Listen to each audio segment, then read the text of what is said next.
Hello, and welcome to Brada Tales. Tonight, we're bringing you a selection of eerie stories paired with the soothing sound of rain to help you relax and drift off to sleep. Before diving into the atmosphere of suspense, leave a comment below letting us know where you're watching from and what time it is. If these stories send chills down your spine, don't forget to like, share, and subscribe. Get comfortable, let the fear gradually envelop you, and tell us what kind of stories you'd like to hear next time. Settle in, we're about to begin. Red light on a Texas road. The highway stretched endlessly ahead, a dark, unbroken line disappearing into the horizon. To my left and right, the vast Texas plains spread out, their emptiness accentuated by the faint outlines of cacti and scraggly bushes that caught the glow of my headlights. Above, the stars seemed impossibly bright, scattered like shards of glass across the obsidian sky. It was the kind of night that felt infinite, as though the world itself had paused, leaving only the road and me. I glanced at the clock on the dashboard, 2:30 in the morning. I still had at least another 3 hours of driving before I'd reach my motel, a small roadside place I had booked as a waypoint on my journey. Traveling alone across the state wasn't new to me. I often found peace in these drives, the hum of the engine and the rhythm of the tires on asphalt creating a meditative state. But tonight, something felt off. The silence pressed against my ears.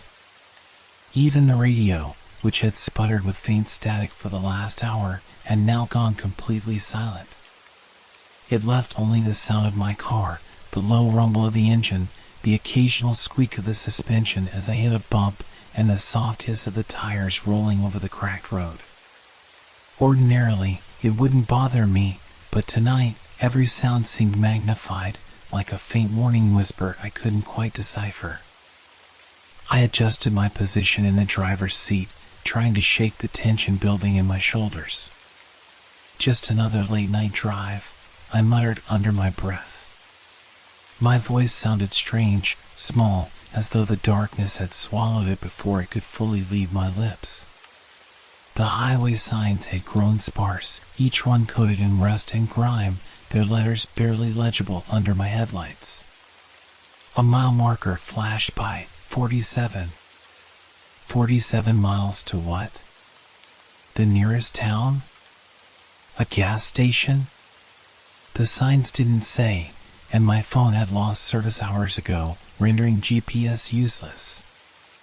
A thought tugged at the edge of my mind, one I didn't want to entertain.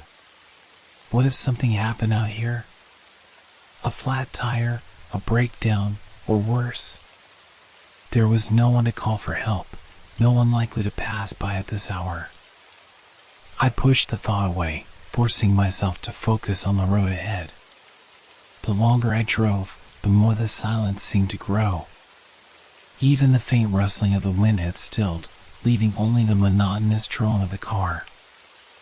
I flicked my eyes to the rearview mirror out of habit. Nothing. Just the black void of the road stretching behind me. Yet, for reasons I couldn't explain, I felt the hairs on the back of my neck rise. The farther I drove, the more the isolation seemed to press in on me, like an unseen weight settling over my chest.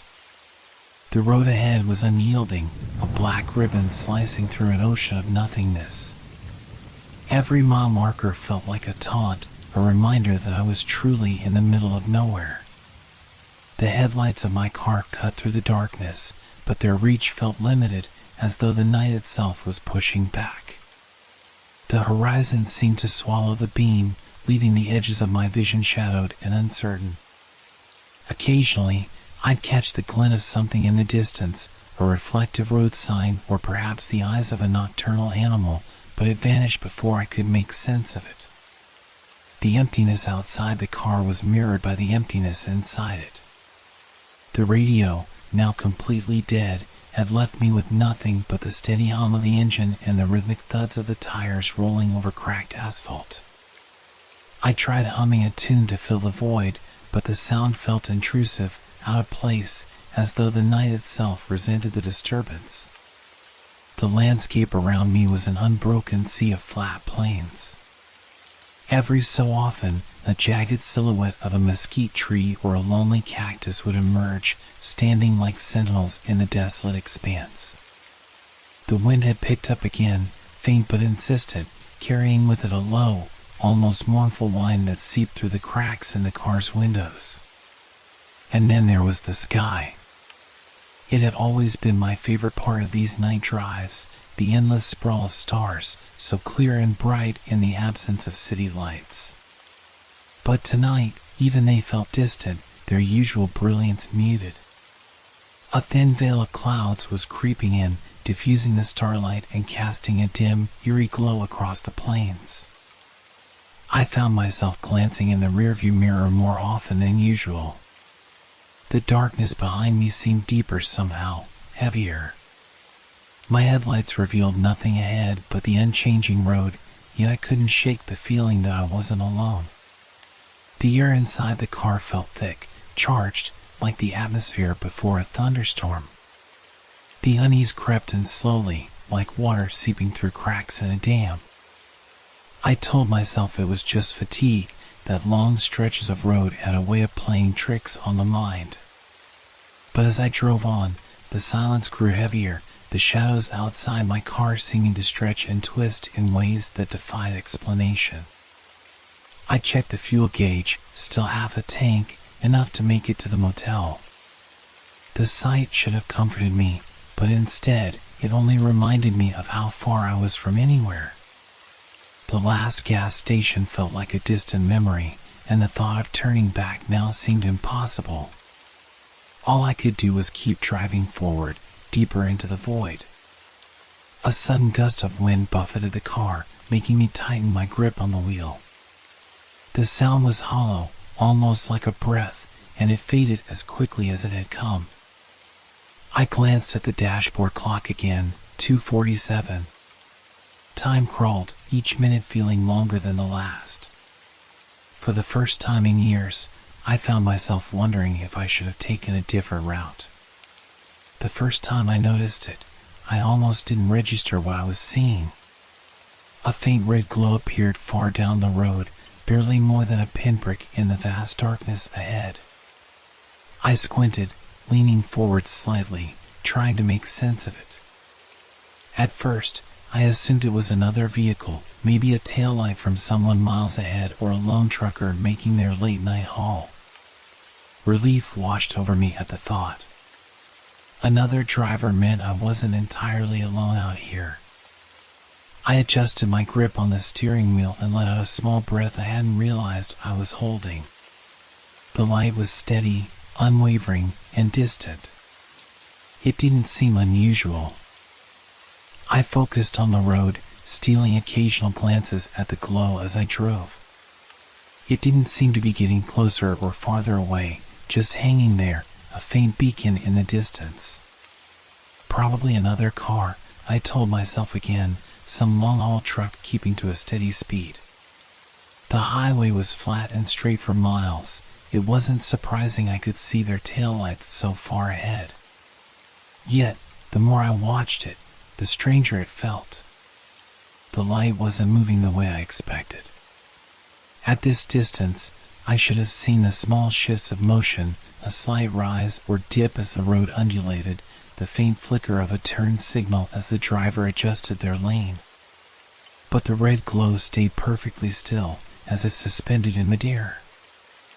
I rubbed my eyes, blaming fatigue. Maybe I was just overthinking it, letting the isolation of the night play tricks on my perception. Long drives had a way of distorting time and space, turning ordinary sights into something uncanny. Just another car, I said out loud, as if hearing the words would make them feel truer. The sound of my voice cut through the silence, startling me more than I cared to admit. As I continued down the highway, the red light remained in view, a faint but persistent presence on the horizon. I tried to ignore it, focusing instead on the lines of the road and the rhythmic thrum of the tires.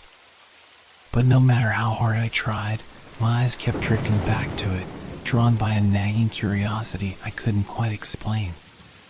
For a brief moment, I considered speeding up, closing the distance to see who was ahead. But something about the light held me back, a vague, instinctive hesitation that I couldn't rationalize. Instead, I stayed at my current speed, content to keep the mysterious glow far away.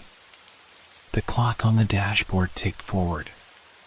10 minutes passed, then 20. The red light hadn't changed at all. It stayed precisely where it had been, unwavering in its intensity and position. A small voice in the back of my mind began to whisper that something wasn't right, but I pushed it away. It's just another driver, I told myself again. But this time, the words felt hollow. The red light had been a faint, distant dot for so long that I almost stopped paying attention to it. But then, just as I settled into the rhythm of the drive again, it disappeared. I blinked, leaning forward, trying to find it. The horizon was empty now, nothing but the unbroken darkness and the pale wash of my headlights on the asphalt. A strange unease prickled at the back of my neck. The light had been steady and constant for miles. Where could it have gone? Before I could fully process the thought, it reappeared. This time, it was closer. Much closer. I instinctively pressed my foot against the brake, my speed dropping as my eyes fixed on the glow ahead. It wasn't on the horizon anymore. It was floating higher now, just above the road, and its intensity seemed stronger, sharper, like the glare of a stoplight shining through fog. What the hell? I muttered under my breath. My fingers tightened on the wheel as I tried to make sense of what I was seeing. A trick of perspective, maybe? A low-hanging plane or a reflection from some distant radio tower? I searched for any rational explanation, but the emptiness around me offered nothing. The light vanished again, as suddenly as it had appeared. I let out a breath I hadn't realized I was holding, only to gasp when it flared back to life, this time to my right.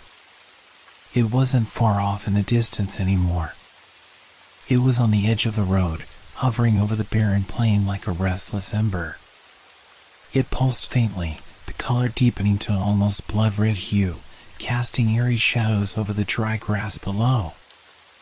I swerved slightly, the wheels skimming the rumble strip as I corrected the car's path. My pulse hammered in my chest. "It's just a light," I whispered, trying to calm myself. "Just some kind of reflection or something." But my voice shook, and the words felt empty. The red glow blinked out again, plunging the landscape back into darkness. I glanced around, my head snapping between the rearview mirror and the side windows, but there was nothing. No movement, no sound. Only the steady hum of the engine and my ragged breathing.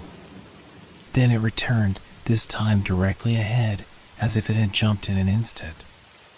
It hung in the air, motionless, its light staining the road in a crimson glow. My car's headlights seemed dimmer now, swallowed by the overwhelming presence of the red light. My foot hovered over the brake pedal, torn between stopping and speeding away. The logical part of my brain screamed to keep driving, to get as far from it as possible. But something about the light rooted me in place, a strange mix of fascination and dread. It moved again, a slow, deliberate drift to the left, then back to the right. The motion was unnatural, as if it wasn't bound by gravity or wind. The light wasn't behaving like a car, a plane, or anything I could name. And then, as quickly as it had come, it was gone again. Only the darkness remained, heavier now, pressing against the car like an unseen force. My hands shook on the wheel as I scanned the horizon, desperate for any sign of it, or for the road to simply return to its quiet, lifeless state. My heart was pounding, each beat reverberating in my ears like a drum. The red light was gone again, leaving only the familiar darkness of the road. I exhaled slowly, my breath shaky as I tried to gather my thoughts. "It's nothing," I said aloud, though the words sounded weak, unconvincing.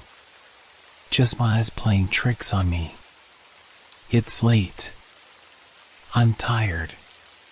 That's all this is." I forced myself to take slow, deliberate breaths, my grip on the wheel loosening slightly.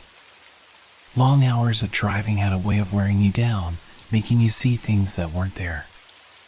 Maybe the light had been a reflection, a satellite, or even a distant plane distorted by the heat rising off the road. The Texas plains were notorious for strange mirages. Still, a small, insistent voice in the back of my mind whispered doubts. Heat mirages didn't hover. Lights from planes didn't vanish and reappear. I pushed the thoughts away, refusing to let them spiral. Exhaustion was the culprit. I was sure of it. I glanced at the clock on the dashboard, 3:10 a.m. The deep hours of the night, when the mind starts to blur the lines between reality and imagination. How many miles had I driven today? 400? Maybe more? Fatigue could easily explain the strange movements of the light, the sense of unease that clung to me like a second skin. My eyes flicked to the rearview mirror, scanning the void behind me. Nothing. Just the same black stretch of road, the same endless emptiness. I hadn't seen another car in hours, and now I found myself wishing for any sign of life to ground me in reality. "You're fine," I muttered, gripping the wheel tighter. "You've done this before. It's just another long drive." But my voice wavered, betraying the tension that still coiled in my chest.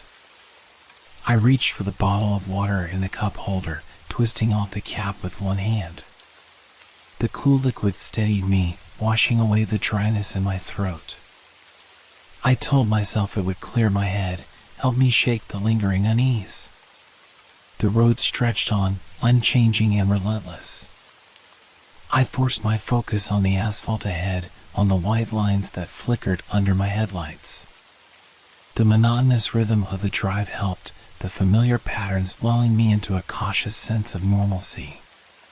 That's all it was, I thought, trying to convince myself. A trick of the eyes.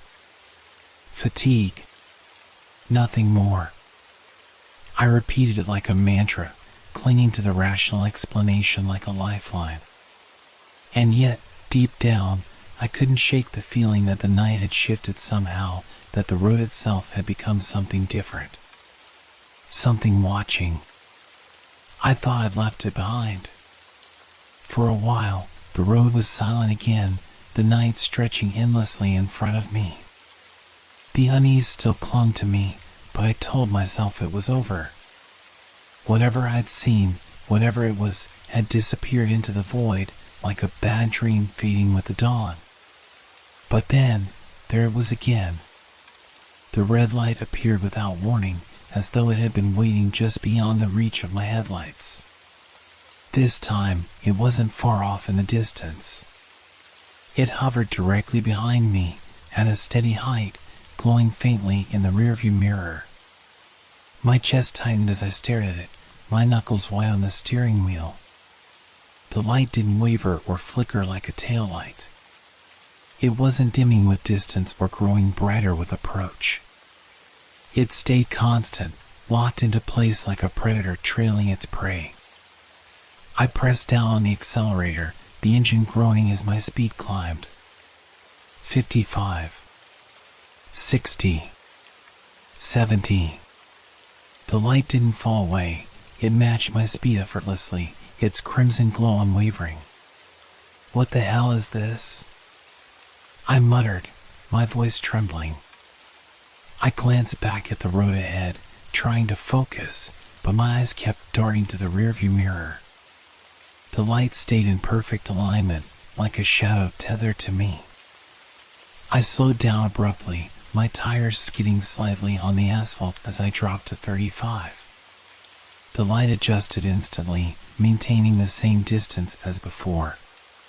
My heart raced as I experimented with my speed, speeding up, slowing down, even swerving slightly, but it didn't matter.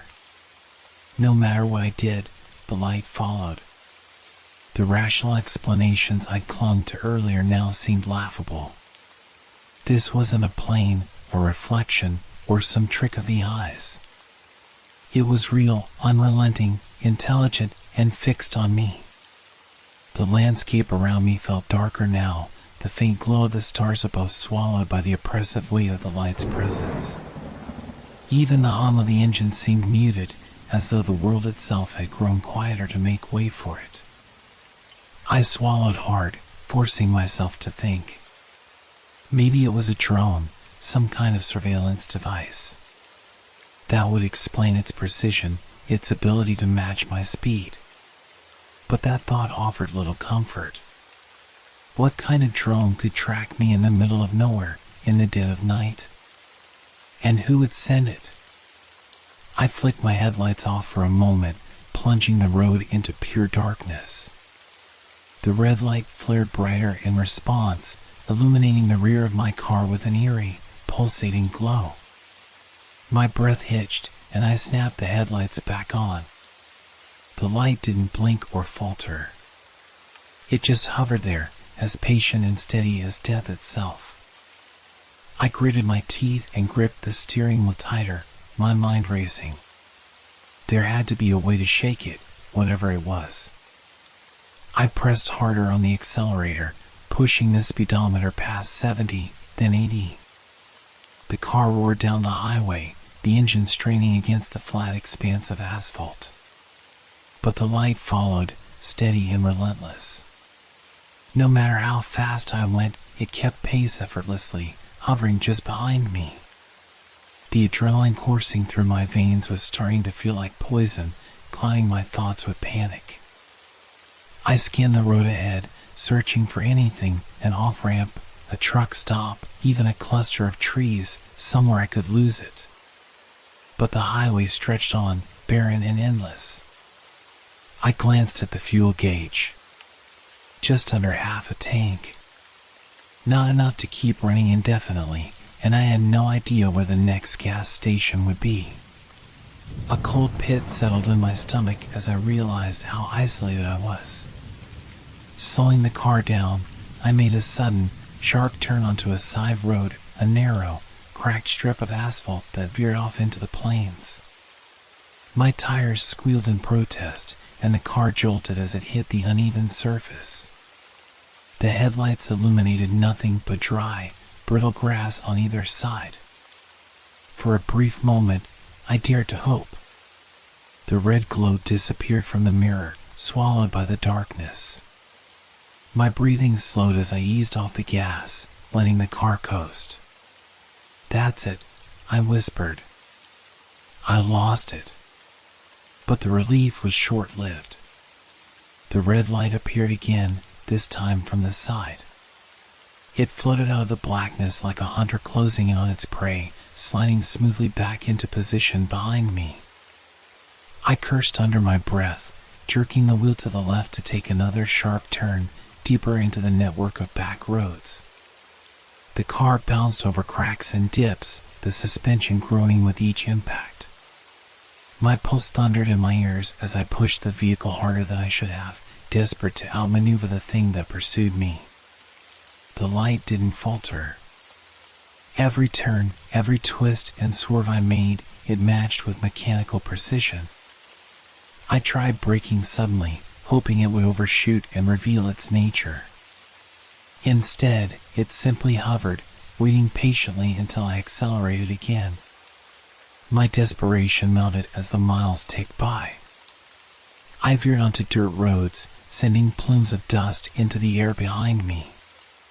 The car jolted violently with each pothole, and the steering wheel fought against my grip.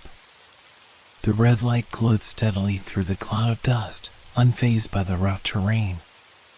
It wasn't just following me, it was toying with me. No matter how erratic my movements, it stayed close, matching my every action with unnerving ease. "This isn't possible," I muttered, my voice breaking. "It's not. It can't be real." But it was real. The evidence burned crimson in my rearview mirror, unwavering in its pursuit. For the first time, I felt the edges of true panic creeping in, an icy, paralyzing fear that no amount of logic could dispel. It didn't matter how fast or far I went. There was no escape. I could feel it now, something else in the air, something wrong. The light was still there, a steady crimson glow trailing just behind me, but as I sped down the road, I began to hear it, a low, mechanical hum. At first, it was subtle, almost like the faint buzz of a distant power line. It was easy to ignore, drowned out by the sound of my own car roaring through the empty night. But then, it grew louder, shifting pitch as it blended with the sound of the engine. I glanced nervously in the rearview mirror, half expecting to see something else, something more than just a light.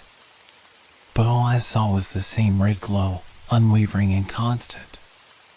Yet the hum was growing, edging into my consciousness with an intensity that felt invasive. It was almost alive, like the low whir of some unseen machine. The hair on the back of my neck stood up. I swallowed hard, my eyes darting between the road and the mirror, my foot hovering over the gas pedal. The hum deepened into a soft click, like the turning of a mechanical switch, sharp, deliberate. The sound seemed to come from everywhere, closing in on me, as if the air itself had become charged with static. Click. Click. Click. My hands trembled on the wheel, and I felt the first tendrils of panic curl up my spine. I didn't know what it was, but I knew I didn't want to hear it any louder. The sound was like something lurking in the shadows, a presence I couldn't see but could certainly feel. I pressed my foot down harder on the gas, pushing the car to 90 miles per hour. The road stretched out ahead, but the hum seemed to match my speed, its presence almost suffocating. The red light stayed just behind me, neither gaining nor falling behind, as if it were tethered to me by an invisible force. The clicks grew more pronounced, coming in quick succession now, each one like the ticking of a clock counting down. I rolled down the window, trying to drown it out with the rush of wind, but the sound followed. It cut through the hollow of the air, slicing the night like a blade. I was trembling now, my eyes wide and panicked, and I couldn't explain it. I could barely breathe, the tension in my chest suffocating. I didn't want to hear that noise anymore. I didn't want to know what it meant. But the light, it wasn't just following me anymore. It was drawing closer. A horrible thought gripped my mind. It's not just a light. It's something else, something watching. I slammed on the brakes, desperate to stop the madness. The car screeched, tires burning against the pavement as I tried to throw the vehicle into a sharp turn away from whatever this was. The humming stopped instantly. The clicks faded into nothing. The road was silent again, except for the harsh sound of my own breathing. I dared a glance in the rearview mirror. Nothing. The red light was gone. But I knew it wasn't over. The silence that followed was more unnerving than the noise. I hadn't shaken it. It was still there, still waiting. And somewhere, deep in the dark stretch of the highway ahead, I felt its presence. For a brief, fleeting moment, the world seemed to exhale. The hum had stopped, the mechanical clicks that had gnawed at my nerves faded into the void. My heartbeat thudded loudly in my ears, but it was a rhythm I could understand. The tension, that oppressive weight, lifted just enough for me to breathe freely again. I slowed the car, easing it back down to a more manageable speed. My fingers trembled slightly on the steering wheel, but I forced my grip to steady. I glanced over at the empty highway around me, no red light, no strange hum, nothing at all. just the endless stretch of dark, empty road. Maybe I had imagined it. Maybe it was a trick of the mind, a cruel game played by the isolation of the highway and my exhaustion. I took a deep breath and rolled down the window again, letting the cool night air rush in, clearing my head. The wind felt sharp, biting, and for a moment, it grounded me in the reality I desperately wanted to believe in. The road ahead looked calm, no signs of anything amiss. But then, there it was again. A flicker. A glint of red. I whipped my head to the rearview mirror, my pulse spiking in an instant. There, once more, the red light was looming, closer, brighter, and somehow more intense than before. It was no longer a distant glow. It filled the entire mirror now, sharp and vivid, like an eye staring back at me. I gasped, my breath catching in my throat as my foot jerked instinctively to the accelerator. But it didn't matter. The light didn't hesitate, didn't lag behind. It surged forward, its intensity blinding for a moment before it steadied. It felt different this time, more powerful, more deliberate, as if it had grown, evolved, in the time it had been out of sight. God, no! I whispered, my voice cracking. I pushed the car faster, but no matter how fast I went, the light came closer, cutting through the night with unnatural speed. It was like the distance between us didn't exist anymore, like it was always right there, waiting for me to accelerate, to panic, to make a mistake. The sound came again, not the hum this time, but a sharp, rhythmic thrum. Low, resonant, like something mechanical turning over, adjusting itself to match the pace of the car. The thrum vibrated in my chest, rattling my ribcage as if it were coming from inside the car itself. I shook my head, trying to fight the rising panic, but the reality was clear now. I couldn't escape this. I couldn't outrun it. The red light was no longer a simple anomaly. It had become something alive, something intelligent, aware of me. I swerved the car, cutting sharply into the next exit, desperate to find some kind of escape route. The tires screeched in protest, the vehicle groaning with the force of my reckless maneuver. But just as I rounded the bend, the light followed, as if it had been waiting for me to make that move. The thrum grew louder, more pronounced, and I felt a sickening certainty in my gut. Whatever was behind me was no longer content to remain in the background. It was gaining on me. And this time, I could feel its gaze, cold and unblinking, pressing into my back. Something shifted in me then, something deep and unsettling.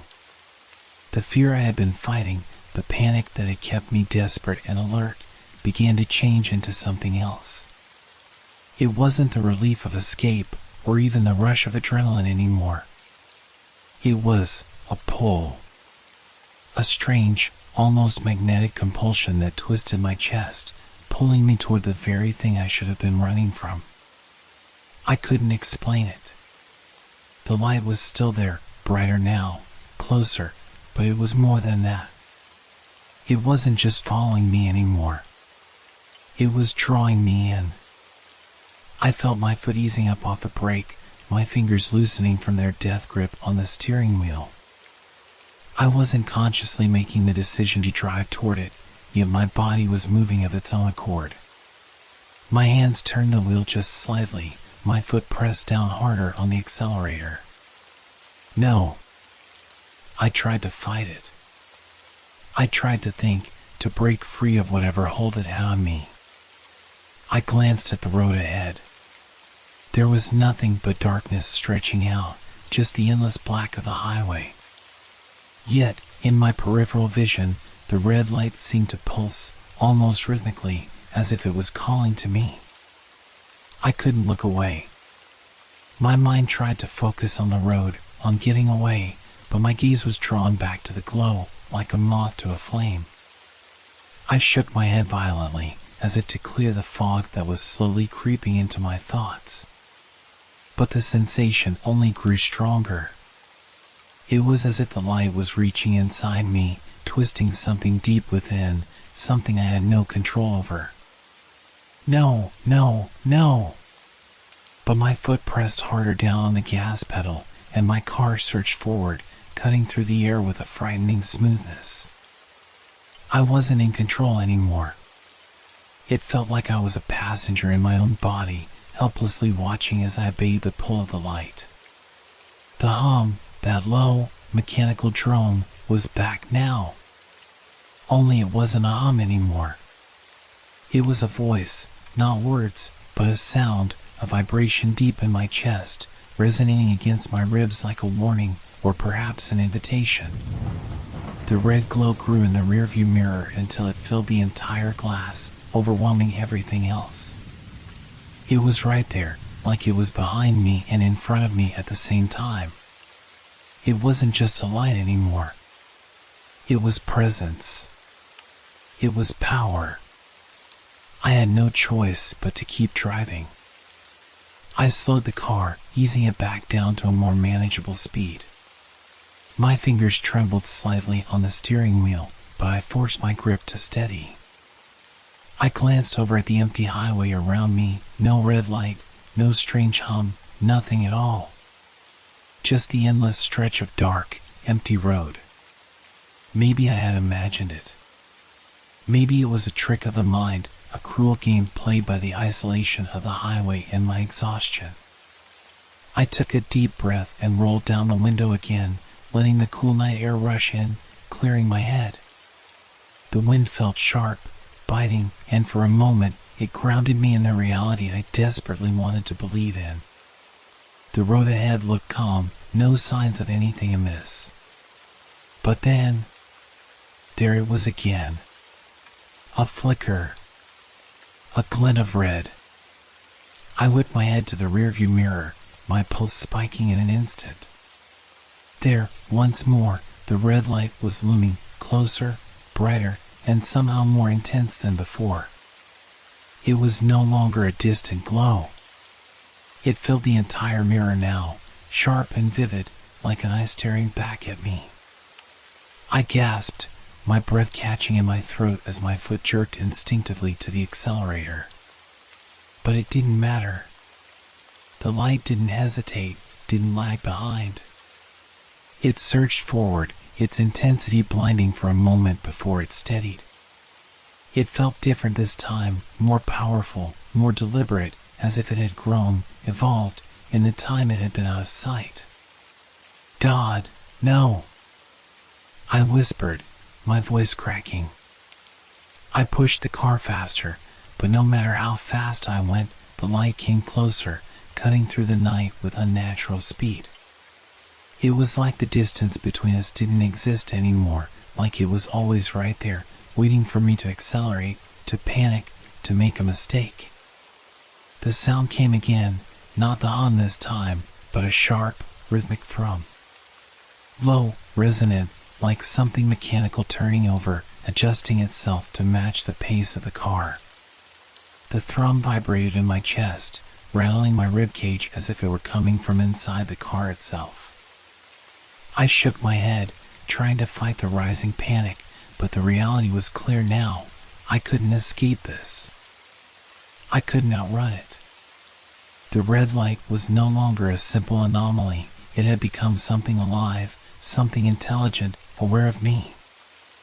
I swerved the car, cutting sharply into the next exit, desperate to find some kind of escape route. The tires screeched in protest, the vehicle groaning with the force of my reckless maneuver. But just as I rounded the bend, the light followed, as if it had been waiting for me to make that move. The thrum grew louder, more pronounced, and I felt a sickening certainty in my gut. Whatever was behind me was no longer content to remain in the background. It was gaining on me. And this time, I could feel its gaze, cold and unblinking, pressing into my back. Something shifted in me then, something deep and unsettling. The fear I had been fighting, the panic that had kept me desperate and alert, began to change into something else. It wasn't the relief of escape or even the rush of adrenaline anymore. It was a pull. A strange, almost magnetic compulsion that twisted my chest, pulling me toward the very thing I should have been running from. I couldn't explain it. The light was still there, brighter now, closer, but it was more than that. It wasn't just following me anymore. It was drawing me in. I felt my foot easing up off the brake, my fingers loosening from their death grip on the steering wheel. I wasn't consciously making the decision to drive toward it, yet my body was moving of its own accord. My hands turned the wheel just slightly, my foot pressed down harder on the accelerator. No. I tried to fight it. I tried to think, to break free of whatever held it out on me. I glanced at the road ahead. There was nothing but darkness stretching out, just the endless black of the highway. Yet, in my peripheral vision, the red light seemed to pulse, almost rhythmically, as if it was calling to me. I couldn't look away. My mind tried to focus on the road, on getting away, but my gaze was drawn back to the glow, like a moth to a flame. I shook my head violently, as if to clear the fog that was slowly creeping into my thoughts. But the sensation only grew stronger. It was as if the light was reaching inside me, twisting something deep within, something I had no control over. No, no, no! But my foot pressed harder down on the gas pedal, and my car surged forward, cutting through the air with a frightening smoothness. I wasn't in control anymore. It felt like I was a passenger in my own body, helplessly watching as I obeyed the pull of the light. The hum, that low, mechanical drone, was back now. Only it wasn't a hum anymore. It was a voice, not words, but a sound, a vibration deep in my chest, resonating against my ribs like a warning, or perhaps an invitation.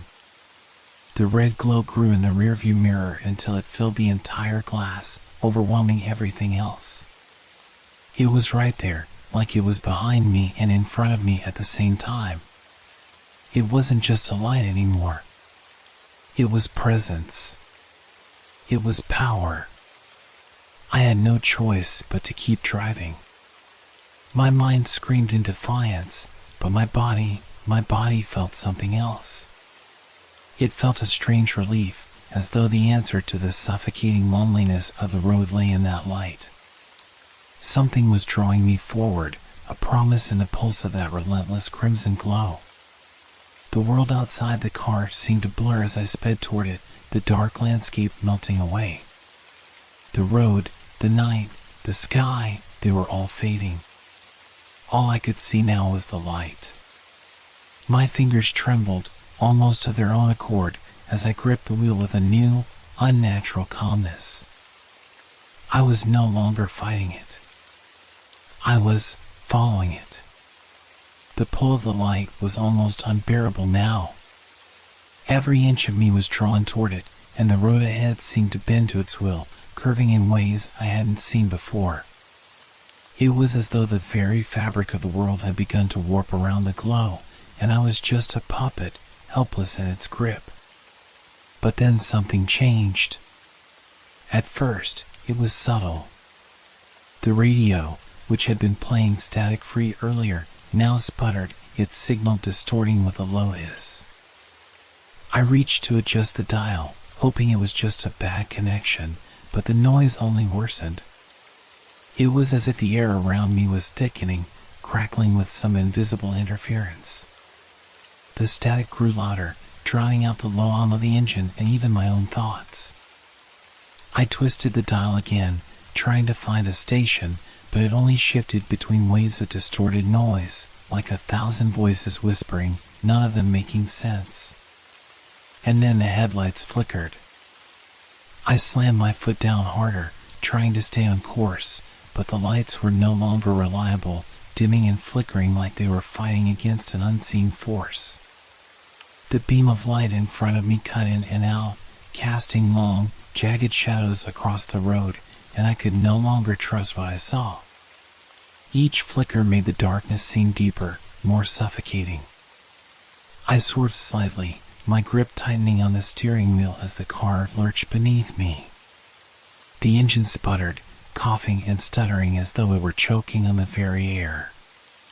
The once smooth ride became a series of jolts and jerks, the car now making strange, unnatural noises, like it was alive and fighting back.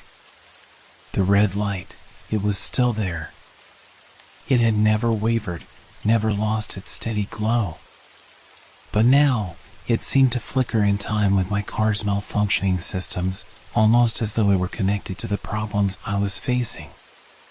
It can't be real. It can't be happening. I forced myself to focus, shaking my head in an attempt to clear my mind. The road ahead was still long and straight, but the malfunctioning car was beginning to feel like a nightmare. I tried the brakes, but they didn't respond immediately. Another second of panic, and then they bit down, but the car still felt sluggish, as though something was holding it back. I let off the brake and pressed the accelerator once more, the engine sputtering louder this time, almost choking on itself. The engine sound was like a desperate plea, as if the car were gasping for air. As the headlights flickered again, the shadows around me twisted unnaturally, stretching in impossible ways. The wind outside, once a soft hum, now howled against the windows, and the trees, what little I had glimpsed along the sides of the road, seemed to bend at odd angles, their limbs reaching like fingers toward me. I shook my head, panic setting in. "This can't be happening," I muttered under my breath. But the words were hollow. The car lurched again, this time with more force, and the engine sputtered in a final, violent burst. For a split second, everything went silent. The static stopped. The hum was gone. The headlights had faded completely. The car was still rolling, but barely. And then the red light, it wasn't behind me anymore. I couldn't see it in the rear view. It wasn't beside me either. It was ahead of me, glowing in the distance like a beacon, waiting. I swallowed hard, my throat dry. The realization hit me all at once. The light wasn't just following me. It had been leading me the entire time. And now, it was ready for the next part of whatever this was. I didn't want to believe it. I refused to. But as the car coasted slowly forward, sputtering and grinding to a halt, I couldn't deny the truth any longer. The light ahead wasn't a vehicle. It wasn't another driver, or a truck, or some strange, distant source of illumination. It wasn't anything natural. For a moment, the silence was deafening. The hum of the engine had died completely, and the oppressive quiet made everything feel off. The only sound was the soft whistling of the wind outside, swirling in the dead air. The world outside seemed frozen, motionless, as if time had been suspended in the eerie stillness. And there it was. The red light. It floated there, unmoving, its glow steady and unblinking. No headlights. No taillights.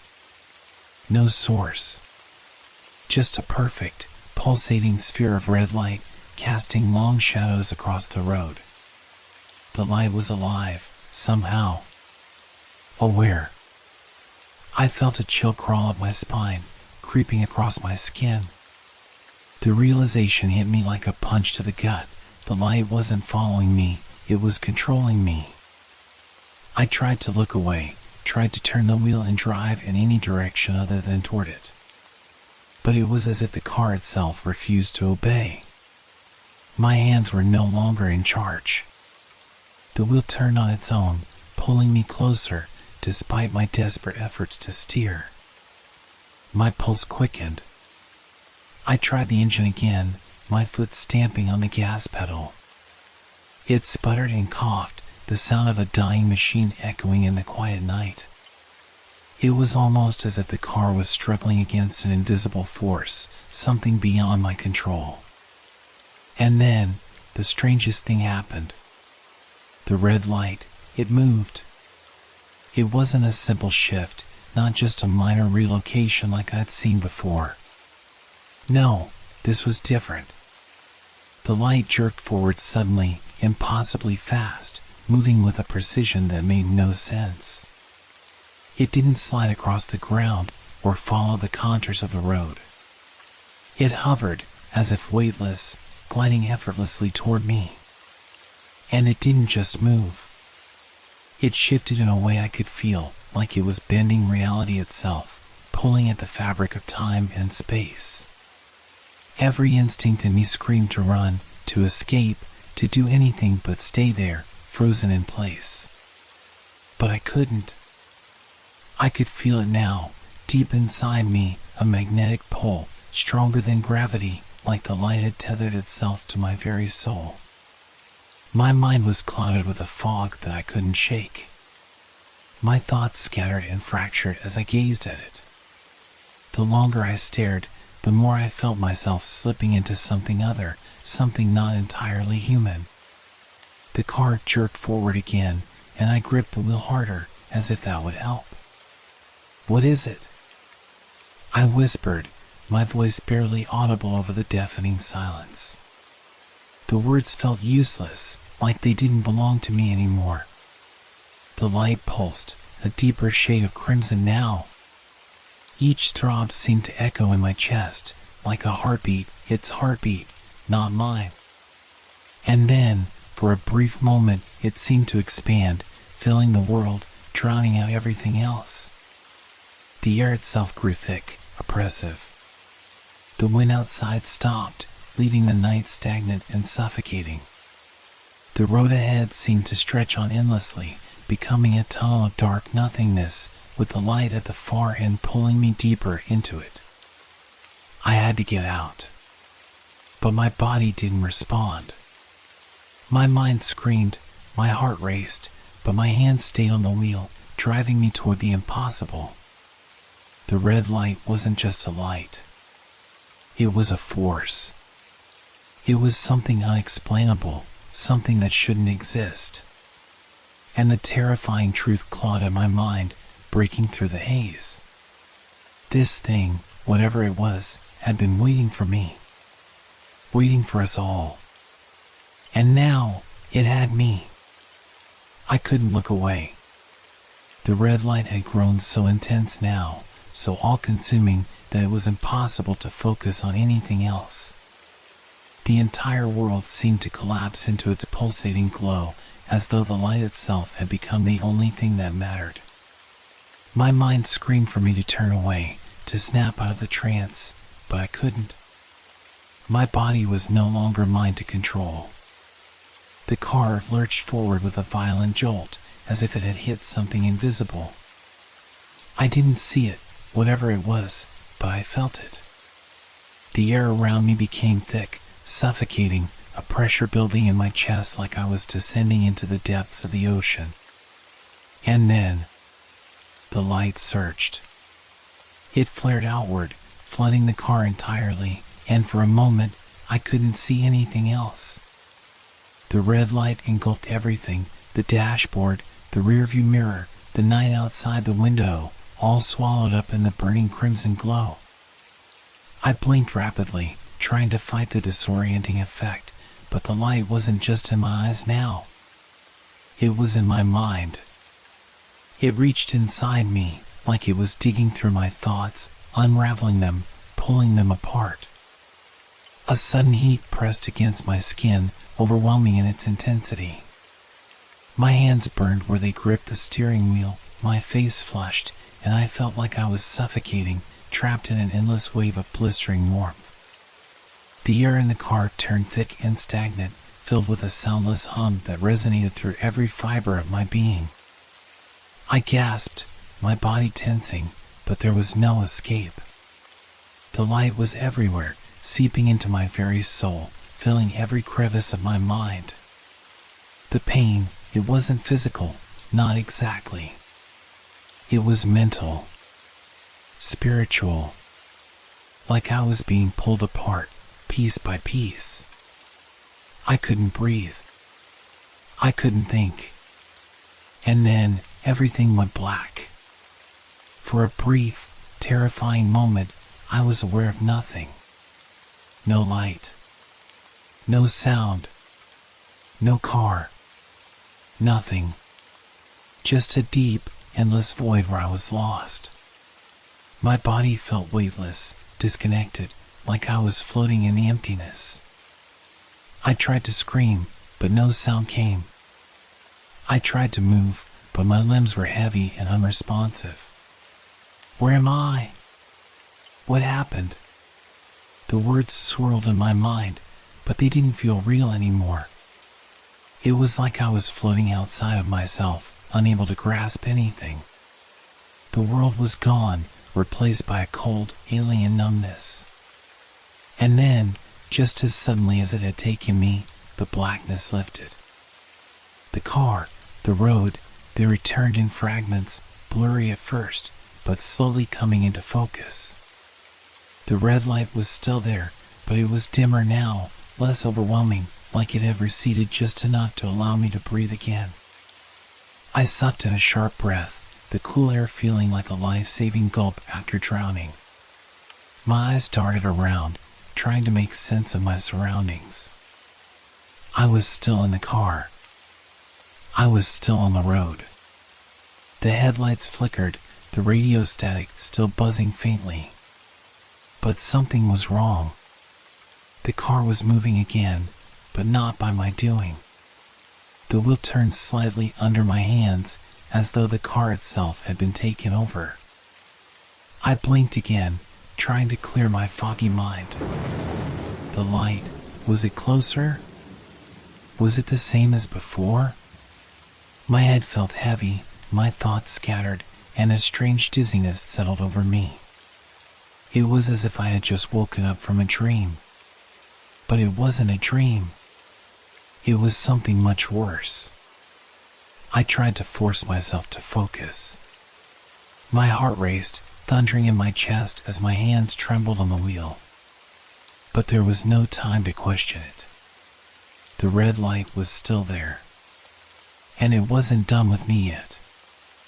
I jolted awake, my eyes snapping open to a world that felt too strange, too foreign. For a moment, I wasn't sure where I was. The car was still moving, but it didn't feel like it was moving forward in the way it should have. It was almost as if I had been pulled somewhere else, somewhere I couldn't quite reach. The world outside the window had shifted.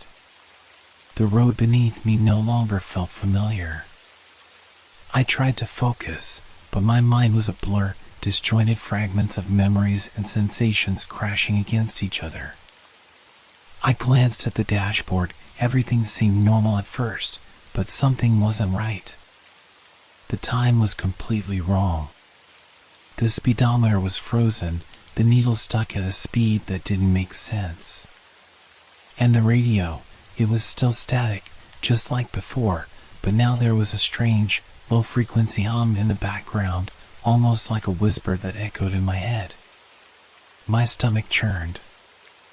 I rubbed my eyes, trying to shake off the lingering fog in my brain. Where was I? I looked out the windshield. The road stretched ahead, but the landscape was unfamiliar. The typical desert brush I had passed earlier was gone. Instead, the land around me was a vast, empty expanse, the horizon dark and uninviting. There were no signs of life, no houses, no trees. Just the endless asphalt, stretching forward into an abyss of nothingness. I leaned forward, squinting against the headlights. They cut through the darkness, but the road itself felt wrong. It didn't have the same texture or markings I had passed before. No lines on the sides, no warning signs, just an unbroken stretch of asphalt that seemed to go on forever. My pulse quickened again. Where was everyone? Where was anyone? I looked at the rearview mirror, but it showed nothing but emptiness. No other vehicles. No other signs of life. The light, the red light, was still there, though it was farther now, far in the distance, almost like it was teasing me, daring me to follow. I tried to shake my head, willing the confusion away, but it stuck to me like a heavy fog. My breath was shallow, my chest tight. Every instinct in me screamed to stop the car, get out, run. But the road, it was so vast, so endless. How could I run? I glanced down at the steering wheel. My hands were shaking, but I couldn't stop them. The car moved on, as if it had a mind of its own. It wasn't just a red light. It wasn't just a strange pull, it was something about the entire situation. Something was pulling me into this, forcing me to keep going. I didn't know what had happened while I had been unconscious, if it had been minutes or hours, days even, but whatever it was, it had left me broken. The landscape outside remained barren, an empty, hostile wilderness that seemed to stretch into oblivion. Nothing seemed real. The road was too perfect, too empty, as if it were designed to trap me in this perpetual state of disorientation. The stillness around me was unbearable. I glanced at the clock on the dashboard again. The time hadn't changed. My heart raced, my breathing becoming shallow. Panic rose in my chest, suffocating me. I wiped my forehead with my sleeve, trying to collect my thoughts. But the truth was, I didn't know if I was still in Texas. I didn't know if I had even been awake. I looked down at my hands again. The car had not only moved, it had taken me somewhere. Somewhere I didn't recognize. Somewhere I couldn't explain. The red light still beckoned, its glow pulsing like a heartbeat in the distance.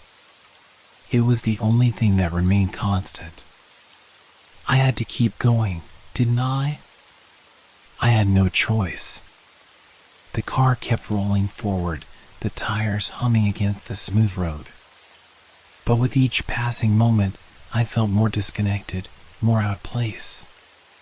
The place I was in, it didn't exist, not in any logical sense. And as I stared out into the emptiness, the last shred of rational thought slipped away. The truth was too terrifying. I wasn't just lost. I was being led somewhere, somewhere I was never supposed to be. The road was never ending. And I had no idea what lay ahead. I don't know how long I had been driving. Time seemed irrelevant now, like it had lost its meaning in this strange, oppressive place. I stared out at the dark landscape around me, my hands still gripping the wheel, yet no longer truly in control. The hum of the engine, the static from the radio, and that distant, ever-present red light, those were the only constants in this endless, surreal drive. But then, something caught my eye. It started as a glimmer on the window, just to the left of me. At first, I thought it was a trick of the light, some sort of reflection from the headlights. But as I looked closer, I realized the surface wasn't smooth anymore. There were marks. The glass wasn't just clean, it was etched. I squinted, leaning closer to the window, my breath fogging the glass as I tried to make sense of the patterns. The marks seemed random at first. Sharp, jagged lines, almost like scratches, some of them intersecting in strange ways, others curving in spirals that made my stomach turn. But then I saw something more. They were symbols. Not the kind I recognized, no letters, no numbers. These were ancient, almost tribal. They looked alien, like something out of a nightmare or an ancient ritual. Some were simple, geometric shapes, triangles, circles, and squares.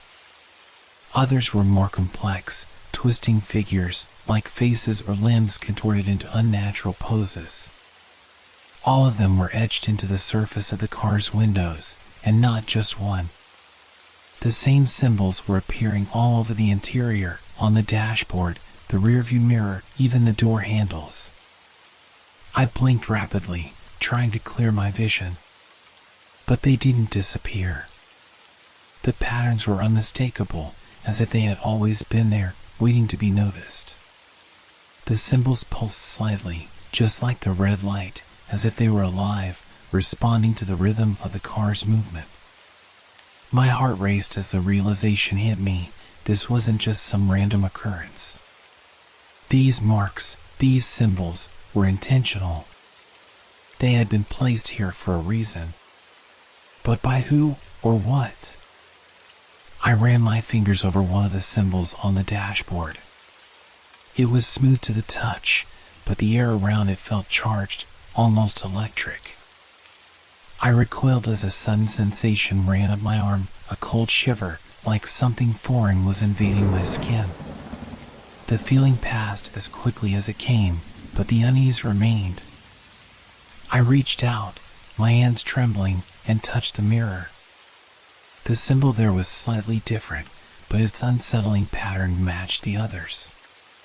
There was something unnervingly familiar about it, as if it was part of something larger, something that stretched beyond just the car.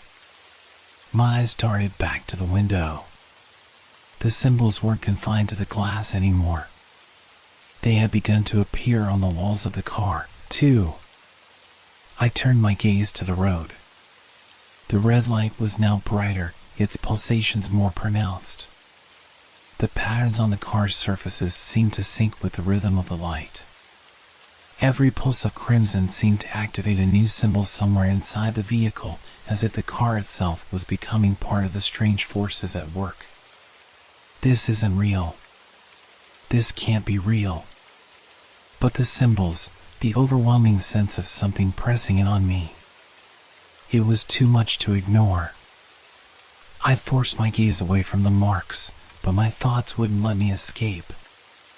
They were everywhere now, and no matter where I looked, whether out the window, at the dashboard, or at the road ahead, they were there. They were waiting. The red light, the symbols, the stillness of the road, everything seemed to be converging. I had thought I was alone in this madness. But now I understood. I wasn't just lost. I wasn't just a victim of some freak accident. This was deliberate. The car, the symbols, the light, they were all part of a bigger design. Something ancient. Something beyond human comprehension. And it was leading me somewhere.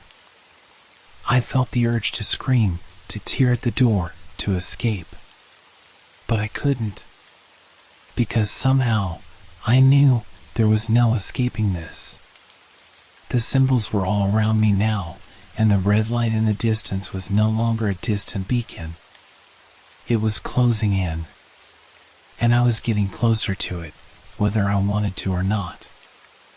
I wasn't sure how long it had been since the red light first appeared. An hour? A day? Time had lost its meaning, slipping through my grasp like sand through my fingers. Each minute felt like an eternity, but nothing seemed to make sense anymore. Every second I spent on this road, in this car, with these symbols and the ever-present red glow, was a weight on my mind. It started with a nagging feeling, something wasn't right.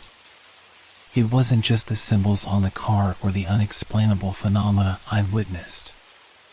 It was deeper than that.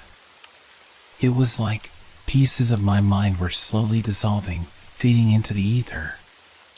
My thoughts were scattered, and when I tried to focus on them, they slipped away before I could fully understand them.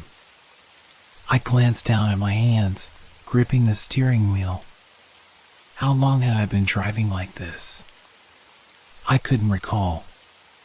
My fingers felt stiff, almost numb, as though they had been holding the wheel for far longer than they should have. My eyes flitted to the rearview mirror. The road. Behind me was just as barren as the road ahead. No cars. No signs of life. Only darkness and the relentless pull of the red light. I closed my eyes for a moment, shaking my head, trying to clear the fog. But as soon as I did, I was struck by a strange sensation. I couldn't remember the last few minutes. The last hour. My chest tightened. I stared at the dashboard, feeling like I was looking at it for the first time, even though I had been staring at it for what seemed like forever.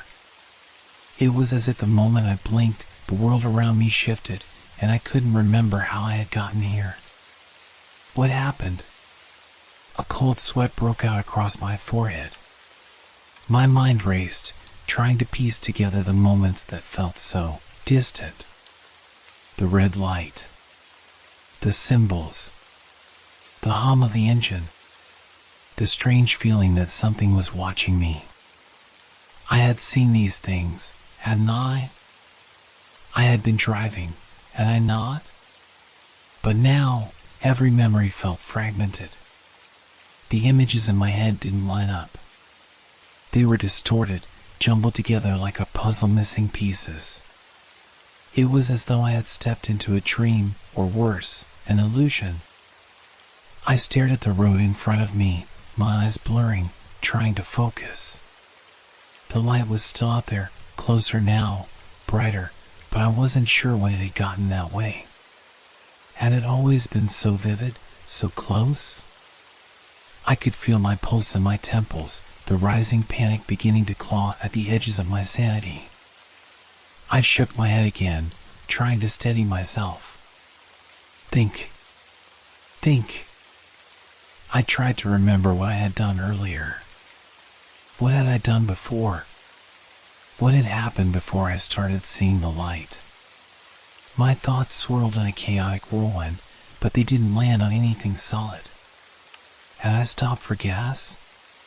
Had I even left my house? The questions were endless, but the answers were all slipping away, like water running through my fingers. I couldn't hold on to anything. I gripped the wheel tighter, my knuckles going white. It's just exhaustion, I told myself. You're tired. That's all. But even as I thought it, I knew it wasn't true. The weight in my mind wasn't just from fatigue. There was something else at play, something I couldn't name, something far darker and far more insidious than simple tiredness. I glanced at the clock on the dashboard again. It hadn't changed. The time seemed frozen. Stuck. And that wasn't right either. I took a deep breath and tried to steady myself. But as I did, a creeping sensation slid down my spine, and I couldn't ignore it any longer. The red light, still hanging just at the edge of my vision, was calling to me. But it was different now. It wasn't just a light anymore. It felt like it was alive. Like it was part of me, part of this distorted, half-remembered world. What's happening to me? I felt the words form in my mind, but I couldn't say them out loud. They were too terrifying to acknowledge. And yet, despite the fear that gripped my chest, despite the sinking feeling that something horrible was happening to me, I couldn't tear my eyes away from the road. I couldn't stop driving. Because somewhere deep down, I knew that if I did, I might never wake up from this nightmare. As I drove on, the road stretching endlessly before me, something in the distance caught my eye, a shape, partially hidden in the shadow of the sparse desert landscape.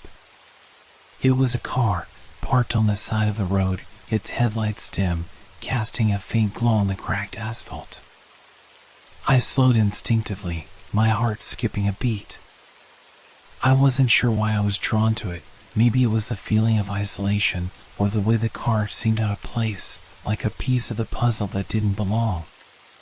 But as I approached, a deep, unsettling sense of déjà vu washed over me. I knew that car.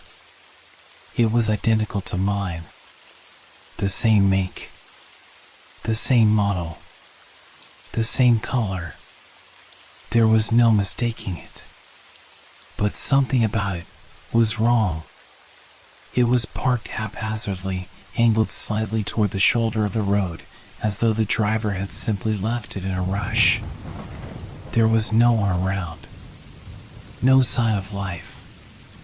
No footprints in the dust. Just that eerie silence, the kind that made every sound feel amplified. I couldn't stop myself. I pulled over, the tires crunching against the dry dirt as I parked beside it. I stared at the car in the dim glow of my headlights. It looked abandoned, but there was something more to it, something I couldn't quite place.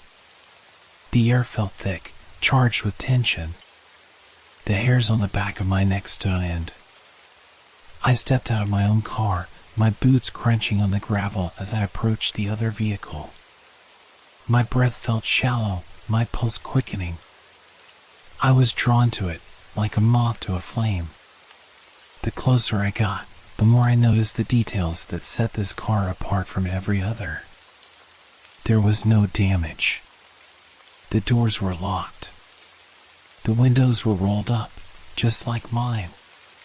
But there was something about the interior that caught my attention, something that made my stomach turn.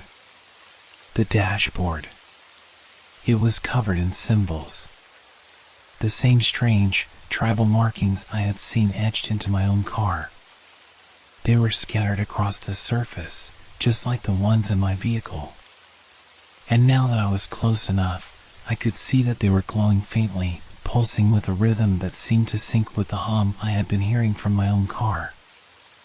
I stepped closer to the window, my hands trembling as I reached toward the door. I needed to know, was someone in there? Was this car another victim, or was it a warning? But as I pressed my palm against the window, something strange happened. The car shifted. It was subtle, almost imperceptible, but it was enough to make my breath catch in my throat. The headlights flickered once, then twice, before they went dark. And as they did, I could have sworn I saw a figure in the rearview mirror, just a shadow, a fleeting shape that vanished as quickly as it had appeared. I took a step back, my heart pounding in my chest. Was I seeing things? I wiped my eyes, my mind spinning. But when I looked again, the shadow was gone, leaving only the empty car in front of me. I tried to convince myself that it was just my mind playing tricks on me, that exhaustion was warping my perceptions. But the sense of unease grew, tightening in my chest like a vice. This car, it wasn't just abandoned. It was like it was waiting for something, or someone. Was this my fate? Was this what would happen to me? I shook my head, trying to shake off the dark thought that crept into my mind. I had to leave. I had to get back in my car and drive away from this place, away from whatever it was that had already ensnared me. But before I could turn to leave, I heard something. A sound. Faint, almost inaudible.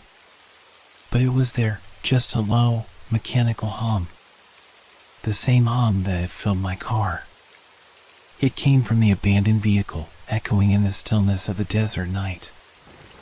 I froze, my heart stopping in my chest. The sound was growing louder, drawing closer. It was coming from inside the car. My mind raced. Was someone in there? Or was it something else? Before I could make another move, the hum reached its peak, and then, in an instant, everything fell silent. The car's lights flickered back on, but only for a moment. In the glow of the headlights, I saw the markings, those same haunting symbols, etched into the windshield. They were there again, glowing faintly, as if the car itself had come to life, just like mine. And then, the most terrifying thing of all happened. The red light, my red light, appeared just as it had before. It was closing in. I turned around, my legs shaking, and I sprinted back to my car. The red light was no longer distant. It was right behind me now, faster than I could run. The hum grew louder, more insistent. I slammed the door shut, throwing the car into gear, but my hands were shaking so badly I could barely hold the wheel. The car lurched forward, and I slammed my foot on the accelerator, not caring about anything but getting away. I glanced in the rearview mirror, my breath catching. The abandoned car was gone. The road was empty again. But the red light remained, closing in on me, as relentless as ever. I had seen the future, and I was beginning to understand there was no escape from this. As the car sped down the desolate road, my heart racing and my hands gripping the wheels so tightly that my knuckles were white, I felt the familiar pull of something deep inside my mind. It was like the red light wasn't just chasing me on the road, it was chasing something buried inside me, something I had tried so hard to forget. The hum continued to resonate through the car, vibrating in my chest, as the red light pulsed behind me, growing stronger with every passing second. My head throbbed, my vision blurred, and I felt a strange dizziness take hold. I blinked, and suddenly, everything around me seemed to shift. The road before me stretched out endlessly, but it wasn't the road I recognized anymore. It was different. The landscape was no longer just desert and empty stretches of asphalt. Instead, there were shadows, faint figures, standing still and watching from the edges of my vision. Figures I couldn't fully see, but I knew they were there. I knew they were waiting for me. And then, just as quickly as it came, the vision disappeared. The road was back to normal, the red light still lurking behind me. But something inside me shifted. I couldn't shake the feeling that I had just seen something I was meant to forget, something that belonged to the dark corners of my mind. I turned my head quickly, trying to dismiss the thoughts, but it was as though the figures from the vision were still there, just beyond my reach. I closed my eyes tightly, hoping it would pass, but when I opened them again, everything felt wrong. The car was no longer just a car. It felt heavier somehow, and the air inside it, thick, suffocating, felt as though it had changed. There was something pressing down on me, something that made the world feel like it was closing in. Suddenly, the darkness outside the car seemed to shift. In the faint reflection of the rearview mirror, I saw them. Figures. Tall, thin, and unearthly. Their bodies were long, their limbs stretching in ways that weren't natural. They were not fully formed, as though their existence was an illusion caught between worlds. Their faces, if you could even call them faces, were featureless, smooth, blank slates of pale skin. There were no eyes, no mouths, just an absence, an emptiness that seemed to stare back at me, cold and unblinking. I gasped and slammed my foot harder on the gas, pushing the car faster, but it was no use. The figures were still there, following me in the reflection, moving in unison with the car. Their presence was suffocating, pulling me deeper into their world, a place where nothing made sense. I didn't want to look. I didn't want to see them anymore. But my gaze was locked. I couldn't look away. It was as if something was forcing my eyes back to the rearview mirror, pulling me in with an unseen hand. And then, blinding light. The car filled with it, engulfed by its overwhelming brilliance. The entire world outside the car became white, too bright to even make sense of. For a moment, I thought I was blind, like I had been plunged into a void of light so intense that it consumed everything. I couldn't see, couldn't move. The sensation was paralyzing, as if the light had trapped me in its glare. But in the midst of the blinding brilliance, I heard them. A voice. It was distant, distorted, but it spoke to me with a strange, undeniable certainty. We're here.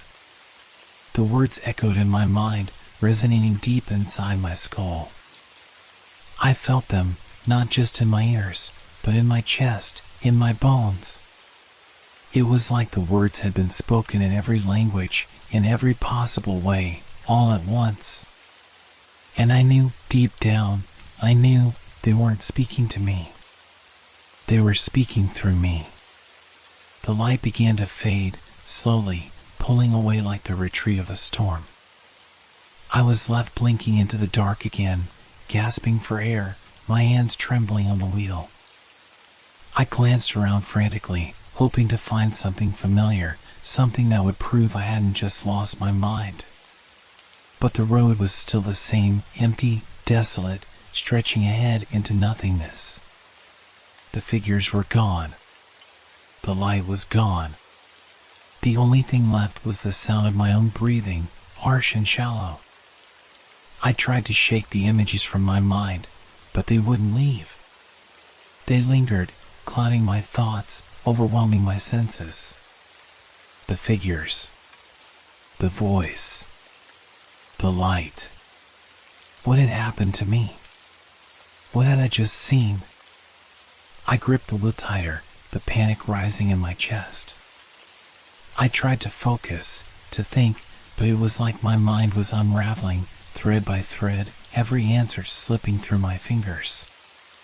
It's just exhaustion, I told myself, but even as I thought the words, I knew they didn't make sense. This wasn't a dream. This wasn't something I could wake up from. I glanced at the rearview mirror again. The road behind me was still empty. But for just a brief moment, I thought I saw something. No, someone. A shadow. A shape. A figure. And in that instant, I knew. Whatever had happened, whatever I had seen, I wasn't alone. Not anymore. I tried to focus on the road ahead, but my mind was in turmoil. It was like I was trapped in a haze, my thoughts slipping away before I could fully grasp them. I could feel the weight of the past hours pressing down on me, fragments of memories swirling around like broken glass. Each time I thought I had a clear image, it shattered into 1,000 pieces, leaving nothing but confusion in its wake. I gripped the steering wheel harder, trying to shake the fog from my head. The hum of the car, once a distant background noise, now felt as if it were coming from inside my skull, vibrating through my bones. The red light, still trailing behind me, flickered in the rearview mirror. It hadn't moved closer, but it hadn't disappeared either. Just there. Focus. Think. You have to think. But how could I? Everything felt so wrong. I could remember fragments of the journey, moments when I knew I was awake, when the world outside the car seemed normal, but the more I tried to focus on those moments, the more they slipped away, like sand through my fingers. The road, the landscape, the car itself, it all felt distant, like I was observing from far away, not fully present in the moment. What happened? There were flashes, memories half-formed. Faces. But not normal faces, these were distorted, twisted in ways that didn't make sense. There were lights, bright and blinding, always so intense that I couldn't look at them directly. I could hear things too, voices, but not human. They sounded distant, faint, almost like they were coming from behind a wall or from the other side of a dream. No, it's not real. I told myself this over and over, trying to convince myself that this was just exhaustion, a result of the long hours on the road. Maybe I had fallen asleep behind the wheel. Maybe I had just been dreaming, and none of it was real. But the more I thought about it, the more I realized that the memories, those fleeting flashes, felt too vivid to be mere dreams. They were too real. I remembered the figures again, the tall, unnatural shapes standing just beyond the edge of my vision. I could see them in my mind's eye, their blank, featureless faces staring at me, waiting for me. My breath caught in my throat as I remembered the blinding light, how it had overwhelmed me, consuming every inch of the world around me. I couldn't remember how long it lasted, but I knew that it had changed something in me. Focus. Think. I forced myself to concentrate, to sift through the mess of thoughts and images, to find something, anything, that made sense. I couldn't even remember how I had ended up on this stretch of road. Had I turned somewhere? Had I stopped for gas? I had no memory of anything like that. It was all just blank space, like someone had erased everything that had happened after I first saw the red light. My fingers twitched against the steering wheel, and I felt a strange, almost magnetic pull towards the horizon, the road stretching out before me like an endless path leading into nothingness. The further I drove, the more I felt like I was losing control. The road was starting to look the same cracked asphalt, same sparse desert landscape. I glanced in the rearview mirror again. The red light was still there, its glow steady and unyielding. It hadn't moved closer, but it hadn't faded either. And something about it felt wrong. It wasn't just light. It was a presence. A thing, an entity that was following me, but I couldn't understand why. What did they want? I wasn't sure who they were, but I was certain I wasn't alone anymore. The figures, the light, the hum, it was all connected. It had to be. But my mind couldn't piece it all together. It was like trying to put together a puzzle with half the pieces missing, and the ones I did have made no sense. Focus. I forced myself to focus again, to try to remember anything that might help. There had been someone else on the road. I could barely remember their face, but I could hear their voice, soft and distant, calling my name. Was it real? Was it just another part of the dream? I tried to recall the sound of the voice, but it was fading already, slipping away like everything else. The harder I tried, the more elusive it became. It felt like something was blocking me, like something, or someone, was preventing me from remembering. I couldn't stay here, not in this place, not with the red light following me, pulling me deeper into whatever this was. But every road I turned onto seemed to lead to the same endless highway. Every curve, every stretch of empty road looked the same as the last. I was trapped. Think. I could almost see it now, the figure in my rearview mirror, standing just outside the light, watching. The face was there again, but I couldn't make it out. It was just a blur, a shifting mass of darkness that seemed to melt into the light, as if it wasn't fully part of this world.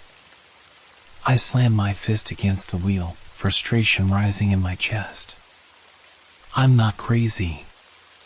I know I'm not crazy. But with every passing minute, the certainty that something had happened, something far worse than exhaustion or hallucination, grew stronger. I was losing myself, losing my grip on reality. And there was no way out. I stared at the road ahead, the monotonous stretch of cracked asphalt stretching out endlessly, swallowing up the miles. The horizon was a distant blur, just as empty and vacant as it had been for what felt like hours.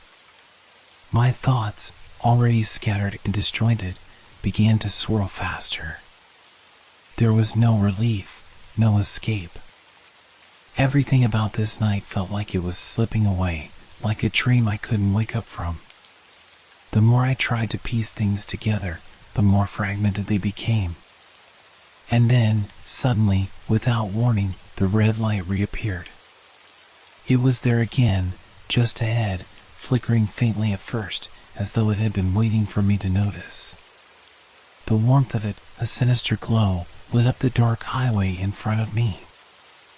I felt my pulse quicken, my body reacting before my mind could fully process it. No, not again. I had thought I lost it, thought I had outrun it, that the red light would fade away as inexplicably as it had come. But now, I was certain it wasn't just following me. It had been waiting for me to believe I was free. And now, it was back, stronger, more insistent than ever. I glanced in the rearview mirror. For a brief, terrifying moment, I saw nothing. The road behind me was empty. The night was thick with silence, save for the low hum of the engine and the wind rushing past. I blinked, barely able to control the trembling in my hands. Am I imagining it? Then, just as quickly, it happened. The light reappeared, this time, larger, more defined, growing stronger with every second. It moved, following me, matching my speed, as if it had anticipated my every move. The pulsing glow reflected in my rearview mirror, casting a crimson shadow that crept up the back of the car like a predator closing in. I slammed my foot on the accelerator, but it was no use. The light matched my every movement, its distance unwavering. Panic clawed at me. I can't outrun it. I sped up again, pushing the car faster, feeling the engine sputter slightly under the strain. The headlights of the car shook with the effort, flickering, as though they too were struggling against something I couldn't see, something outside of me. It felt as if the car was no longer just a machine, it was alive, responding to something beyond my control. The road stretched on, endless and empty, but the red light continued to close in. It wasn't just a light anymore, it was a presence, a force that seemed to defy logic, to distort reality around me. I could almost feel its weight in the air. There was something unnerving about it, something predatory. I dared another glance at the mirror. The red light was now right behind me, filling the frame of the rearview mirror. My breath caught in my throat. The light wasn't just a reflection of something in the distance, it felt as though it was inside the car with me, closing the gap between us in ways I couldn't explain. The light seemed to move of its own accord, no longer tied to the rhythm of the road or the car's speed. It was alive. It knows me. That was the horrible realization that hit me. It wasn't just pursuing me because of my speed or my actions, it had been following me from the very beginning, tracking me like a hunter stalking its prey. It was only a matter of time before it caught up. I could feel the pulse of the light, each throb like a heartbeat of something ancient, something unknowable. It filled the air with an oppressive hum, vibrating the walls of the car, thrumming through my chest. The windows rattled under the intensity of it. I gritted my teeth and pushed the accelerator to the floor, desperate to break free. The car roared to life, surging forward, but no matter how fast I went, the light always matched me, keeping pace as if it were tethered to me somehow. I can't keep running. My mind raced. My instincts screamed at me to stop, to get out of the car, to do something, but what? What could I possibly do against something like this? I looked ahead. The road stretched on, infinite and empty, but I knew something terrible was waiting for me. The pursuit was just beginning, and there was no end in sight. I tried to steady my breathing, my fingers gripping the wheel so tightly it felt like they would break. The world outside the car was narrowing, everything growing blurry at the edges of my vision. I felt like I was falling into the abyss. It's coming. It's too close. Suddenly, the car lurched, and I heard a sickening pop from the engine. The red light flared brighter, blinding in its intensity. I screamed, but the sound was swallowed by the hum of the light, which now filled every part of the car, every corner of the world around me. And in that moment, I knew that there was no escaping it. No place to hide. The light was not just following me, It was part of me now. Part of this journey, part of whatever nightmare I had stumbled into. And it wasn't going to let me go. The light was blinding now, a searing red glow that filled every inch of the car. It pulsed with an unrelenting rhythm, like a heartbeat that I could feel deep in my chest, syncing with my own frantic pulse. The road blurred around me, the lines fading into nothingness, the world becoming a vast, suffocating tunnel. I could no longer hear the engines hum over the buzzing in my head, a static, high-pitched whine that made my skull ache. And then, whispers. It started softly, like the wind brushing against the windows, but soon it became more distinct. At first, I thought it was just my mind playing tricks on me, a side effect of exhaustion or stress. But no! There were voices. Low, unintelligible murmurs, just on the edge of hearing, like they were coming from all around me, swirling in the air inside the car. Come closer. I blinked, my hands tightening on the wheel, but the voices didn't stop. In fact, they grew louder, more insistent.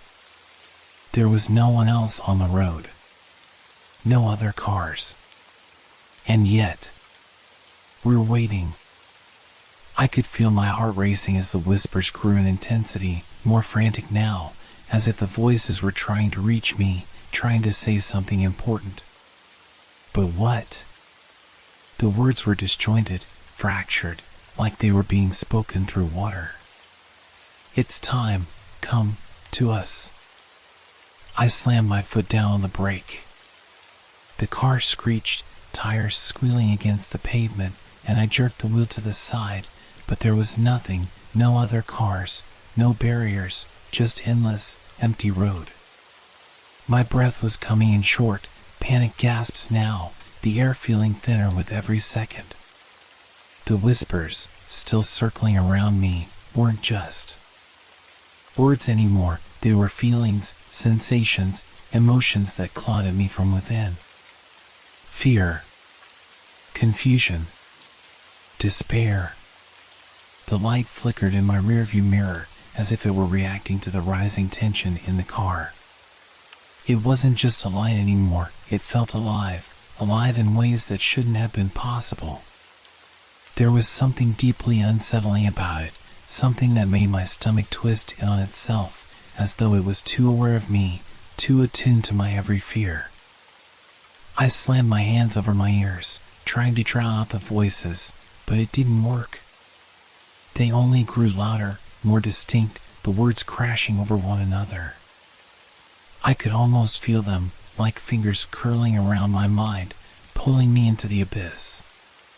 Your mind, it's all slipping away. I gasped, my head spinning as the words seemed to wrap around me, tightening their grip with every passing second. My vision wavered, the red light still hovering in my rearview mirror, closer now than ever before. It felt like it was drawing into me, fusing with the very air in the car, suffocating me. No. I can't. The whispers became louder, sharper, as if they were no longer just coming from the air around me, but from inside my own skull. My mind was betraying me. I wasn't sure what was real anymore. Was the road still there? Was I even still driving? Or had I long since passed into some alternate reality where nothing made sense? We were waiting. I jerked the wheel again, heart racing, but the road was still endless, stretching on without end. My hands were trembling, sweat beading on my forehead, my pulse pounding in my ears. The red light was right there, so close now.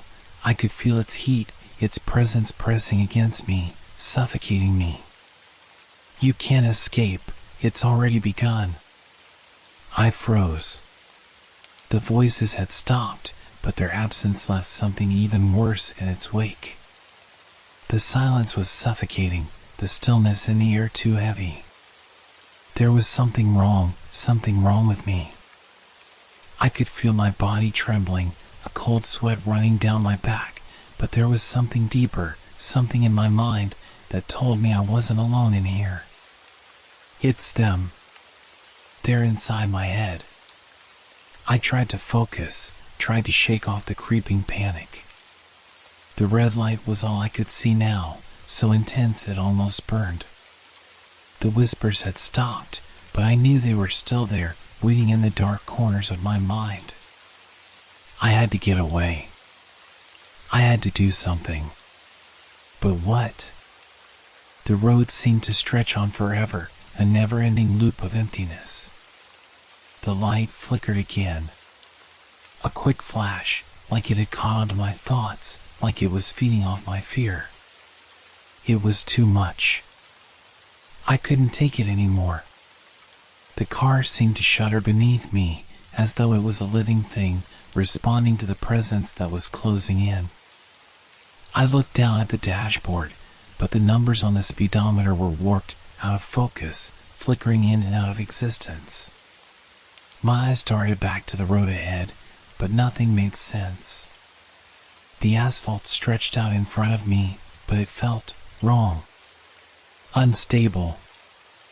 I was losing control of everything.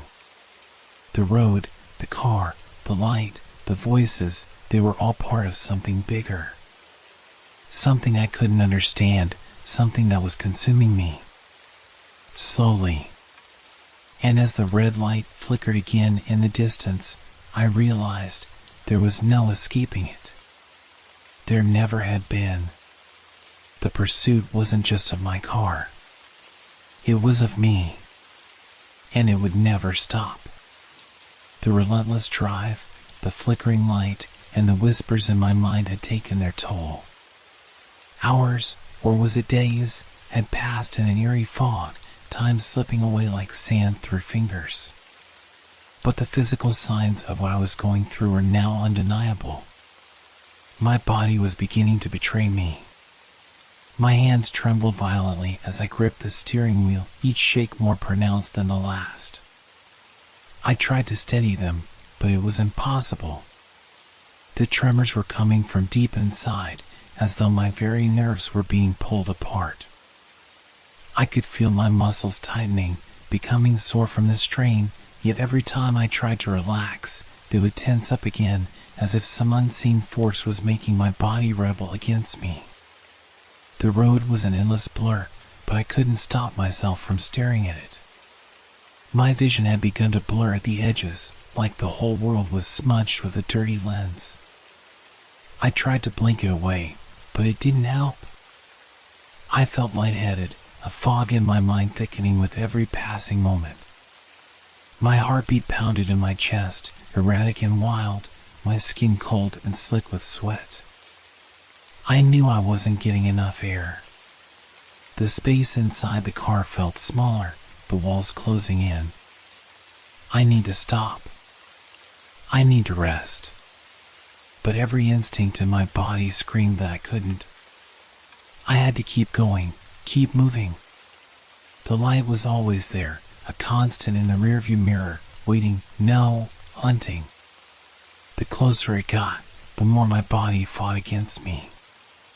I could feel my muscles aching, my joints protesting every turn of the wheel. My hands, slick with sweat, clenched tighter around the wheel. I could see the red glow now, brighter than before, a haze that filled the space around me. I blinked again, but the light was no longer just in the mirror.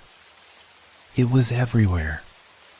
It was seeping into my vision, swirling in my peripheral, as though it had engulfed everything. Then, something caught my eye. My left hand. There, across my palm, was a deep scratch. No, a scar. It looked fresh, like it had been made only moments ago. But I couldn't remember how it happened. There was no pain, no memory of a cut or injury, but the scar was there, raw and jagged against my skin. I rubbed it, confused, trying to understand where it had come from. My fingers traced the lines, but the sensation was wrong. It felt like something was beneath my skin, a presence that I couldn't escape. I didn't do this. A sudden wave of dizziness hit me, and I had to fight to keep my eyes on the road. The world tilted, the car swerving briefly before I managed to regain control. I gritted my teeth, forcing myself to focus. But when I glanced at my other hand, I found another scar, this one on the back of my hand. It wasn't as deep as the first, but it was unmistakable. A thin, raised line that hadn't been there before. I wanted to scream, but I couldn't. My throat felt dry, parched. No matter how much I tried to swallow, the feeling didn't go away. I reached for the water bottle and the cup holder, but my fingers fumbled, dropping it to the floor with a dull thud. The light outside flickered, growing stronger. My hands were shaking uncontrollably now, the tremors spreading to my arms, my legs. My body was no longer my own. It was as though something had begun to chip away at it, piece by piece, until there would be nothing left but an empty shell. I could feel the coldness of my skin, the fatigue weighing down my every move. How much longer? How long has it been? I looked at the dashboard, but the numbers on the speedometer were a blur, flickering in and out of focus. Everything around me felt distorted, as if I was no longer in control of the car, the road, or even myself. The car was a machine, but my body was failing. It was clear now, the longer I drove, the worse it would get. And still, I couldn't stop. A soft pop, like a balloon deflating, came from my left side. My heart skipped a beat as I turned quickly, but there was nothing there, nothing that could explain the sound. I stared at the mirror, but the red light was still there, a constant, like a predator in the night. The weight of my exhaustion pressed down on me like a physical thing, suffocating me. But it wasn't just tiredness. Something else was happening. The scars, how could they have appeared so suddenly? The trembling, the dizziness, it was as if the light, the force that had been chasing me, was somehow marking me, claiming me as its own.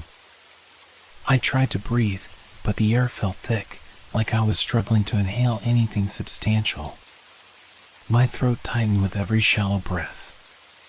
My fingers gripped the wheel harder, nails digging into my palms. I can't stop. I can't go on. But I was trapped.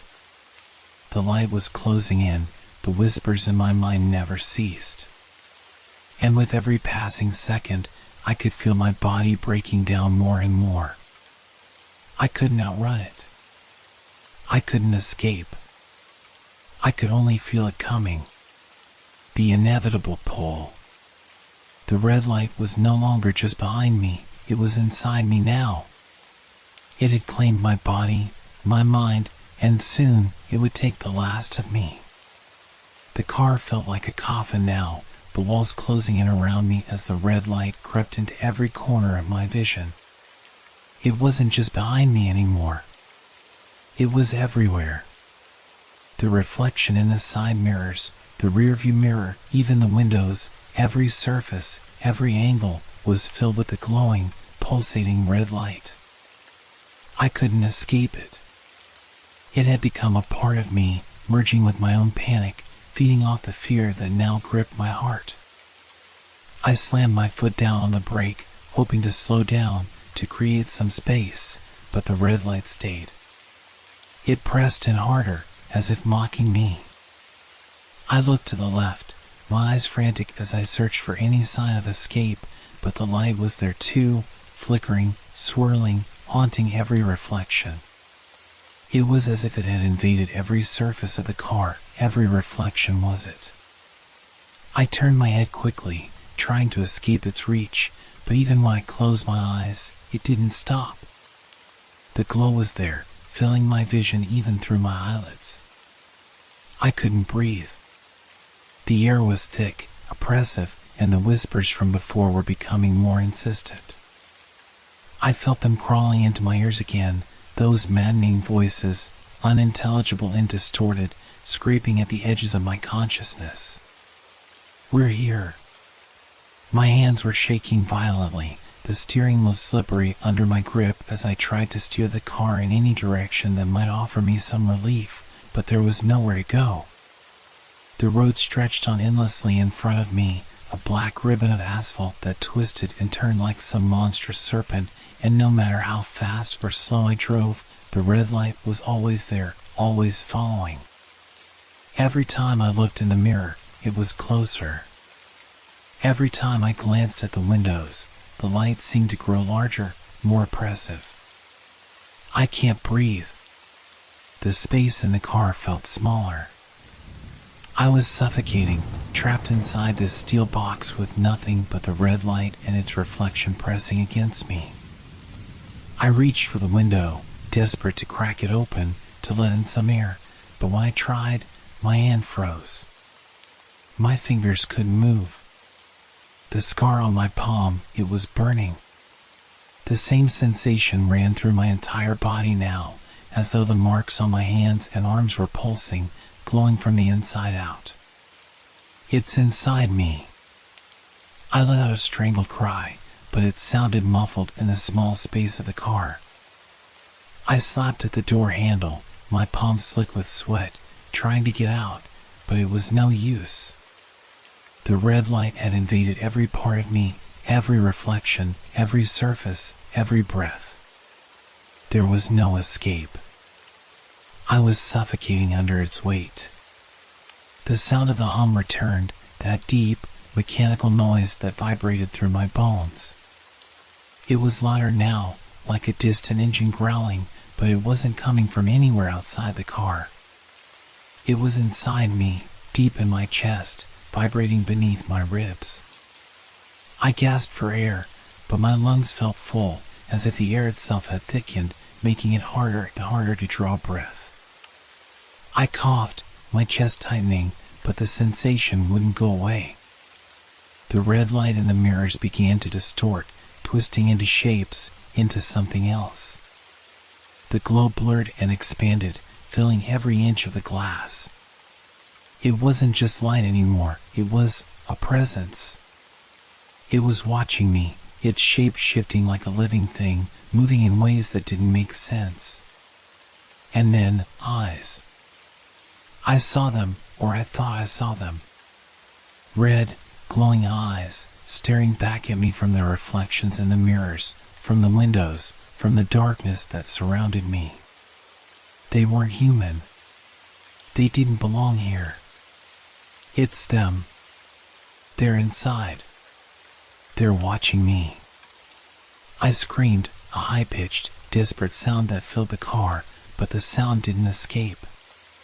It was as if the walls had swallowed it up. There was no one to hear me. No one but the light, the eyes, the whispers. They were here. They were always here.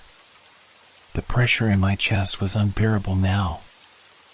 I couldn't think straight. My mind was spinning, and my body was betraying me. The tremors were so violent now that I could no longer hold the steering wheel steady. My hands were slick with sweat, the skin tight against the bone. I felt sick. The world was spinning faster than I could process. What's happening? I looked at the road, trying to focus, trying to see something familiar.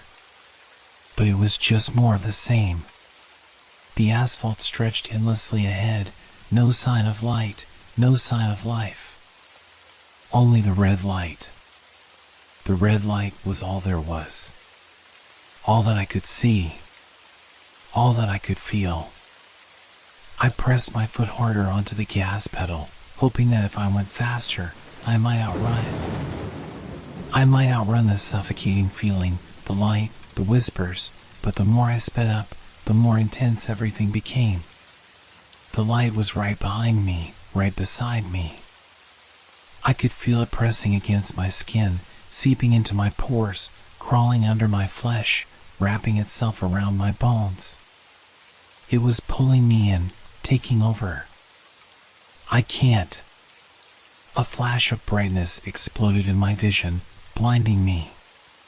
The entire car was bathed in it, and then everything went silent. And in that silence, I heard it again. The whispers. Closer now. So close I could feel them inside my head.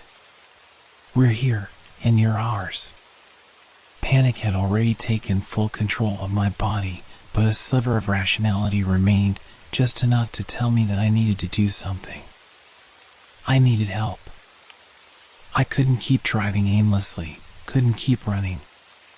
The light was suffocating me, choking the very air I breathed. My mind screamed for escape, but there was no road to safety. The only thing I could do was reach out to anyone. I fumbled for my phone, the cold plastic of a lifeline in my trembling hands. My fingers shook so badly I could barely unlock it, but I managed to dial the emergency number, praying that anyone, would answer. Ring. Ring. The silence between each ring stretched longer than it should have. My heart pounded in my chest, the beat erratic and frenzied, echoing the chaos in my mind. I waited, breathless, hoping for even a faint sign of life at the other end of the line. Click. A voice came through, distorted at first, a jumbled mess of static, but still human, at least that's what I hoped. The relief was brief. I leaned in, straining to hear the words, but they came out garbled, like a broken record. Help, call, road. The words were impossible to make sense of, lost in a wave of crackling white noise. It was as if the phone signal had been consumed by the same presence that haunted me. My breath quickened, panic setting in again. Hello? I gasped, voice cracking, but the line only buzzed in response. I tried again, this time louder. Can you hear me? I need help. Please, I need help. There was a pause, just a moment of unnatural silence, before the static returned, louder this time, filling my ears with a deep hum, like the sound of a machine growing louder from within the phone itself. Then, a voice cut through the noise, but it wasn't the same voice as before. Not alone, you, not alone. I froze, my blood running cold. I could barely make out the distorted words, but there was something about the tone that sent a wave of nausea rolling through me. It wasn't a person talking. It wasn't a voice meant for this world. Who was that? What is that?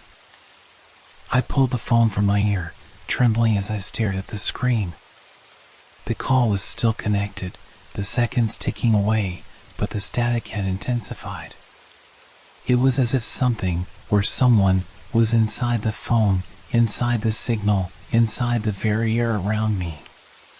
Then, just as suddenly as the voice appeared, it stopped. The line went completely silent, leaving only the buzz of static and the rhythmic hum that was now unmistakable. It felt like the very energy in the air had shifted, thickening around me. The hum was everywhere, louder than before, vibrating through my skin, making my teeth rattle. Is it them? I pressed the phone back to my ear, desperate to try again. Please, please. I pleaded, my voice quivering with terror, but the only response was more static, more distortion. Every word I spoke was swallowed by the noise, lost in the suffocating waves of interference. The red light outside flickered in the reflection of the screen, and I could see its glow growing stronger, more intense, like it was reacting to my fear. A brief flicker of light, blinding, searing, flashed across the screen. For a split second, I thought I saw something, someone, standing behind me in the reflection, their features obscured by the light. But when I looked in the rearview mirror, there was nothing there. Only the light. Always the light. The phone screen went blank, the call disconnecting on its own. The silence returned, cold and deafening. I dropped the phone in my lap, my hands shaking so badly I could barely hold onto it. I felt like I had just been in the presence of something otherworldly, something I could never explain. The red light was closing in on me, the hum vibrating through every fiber of my being. The whispers, now clearer in my head, began to rise again, filling the empty space with their eerie chorus. Not alone. Not alone. Not alone. It was no longer just a whisper. It was a chant, growing louder, more insistent, like a group of voices, not human, not real. I couldn't escape them. I couldn't escape the light. I couldn't escape the presence that was inside me now. What have I done? I looked out at the endless road ahead of me, but there was no end. There was no sign of another living soul, no place to hide, no place to run. All I could hear was the buzzing hum, all I could see was the red light, and all I could feel was the cold grip of fear tightening around my chest. I wasn't just lost on this road. I was lost in something far worse, something that wanted me, that needed me. And the only thing I knew for sure was that I wasn't getting out. It had already claimed me. The car felt like a prison. It was closing in on me, the walls shrinking with every passing second. The red light outside seemed to pulse in rhythm with my racing heart. My body was trembling, soaked in sweat, and my mind was a haze of fear and confusion. The whispers were louder now, constant, never-ending, and the air inside the car had grown thick, suffocating. The hum, so deep, so mechanical, vibrated through my bones like a signal from something beyond, something that had no place in this world. I had to get out. I couldn't stay in this car any longer. The windows felt like they were closing in on me, the air like something stale, something that didn't belong. My hands, clammy and shaking, gripped the steering wheel, but even the simple act of holding onto something familiar felt futile now. There was nothing familiar about this. There was nothing normal about this. I took one last glance at the mirror. The red light, now blinding, filled my vision, almost as if it was swallowing me whole. It's not just following me. It's inside me.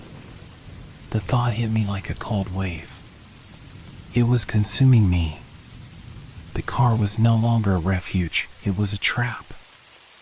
I couldn't think straight. I couldn't breathe. I needed to get out of here, out of this suffocating, oppressive space.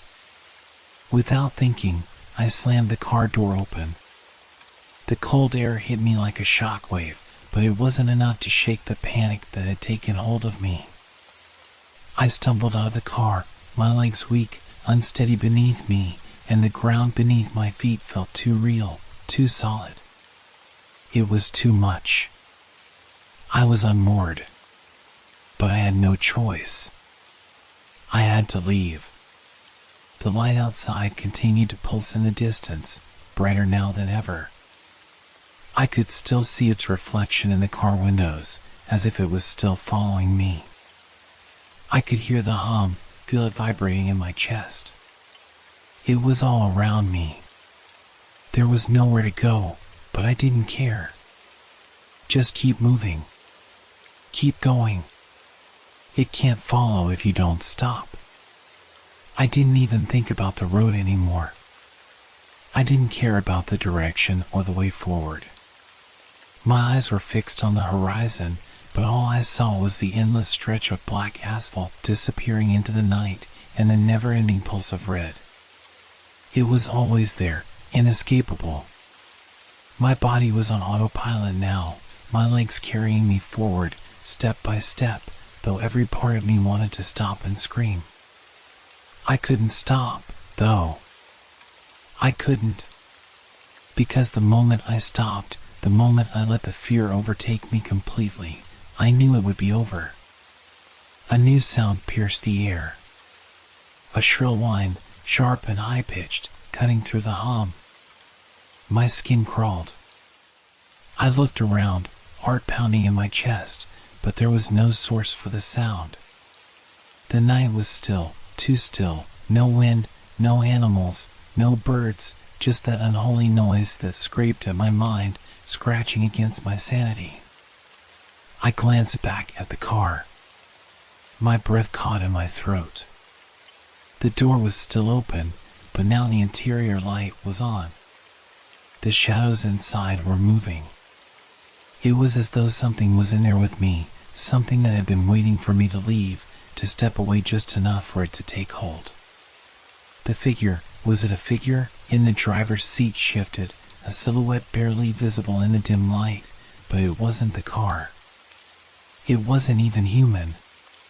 The edges of the shadow bent and twisted, impossibly, until I could no longer tell what it was.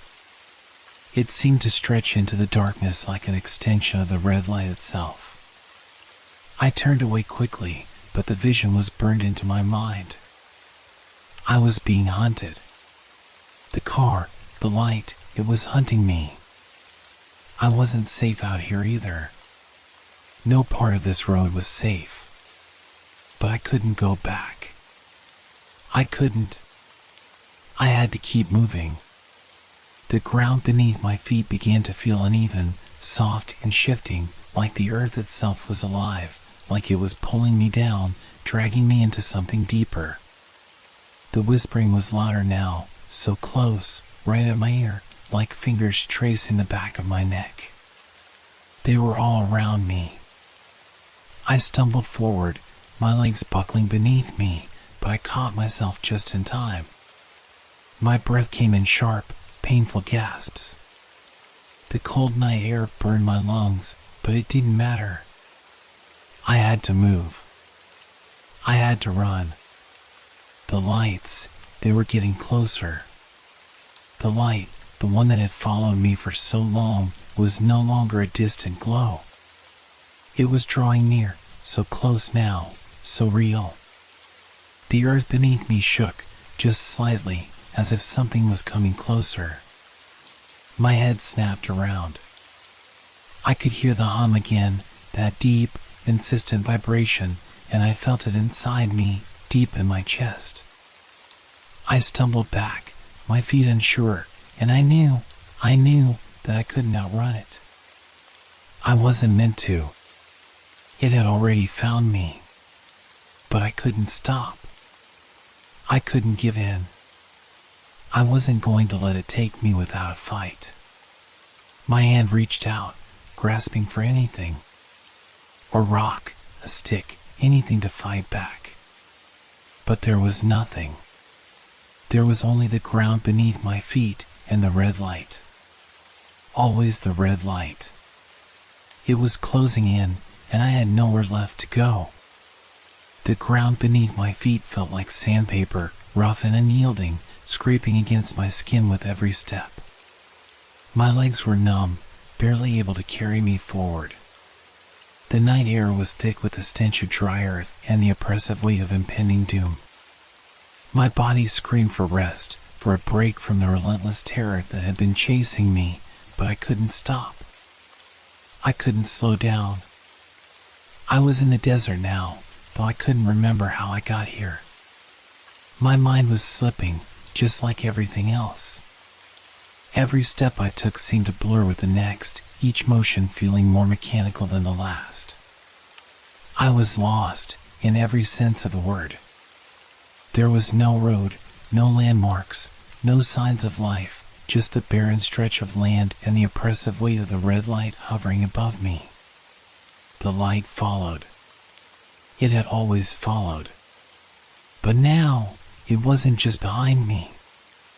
It was above me, casting a blood-red glow across the emptiness, an inescapable presence, a beacon that filled the entire horizon.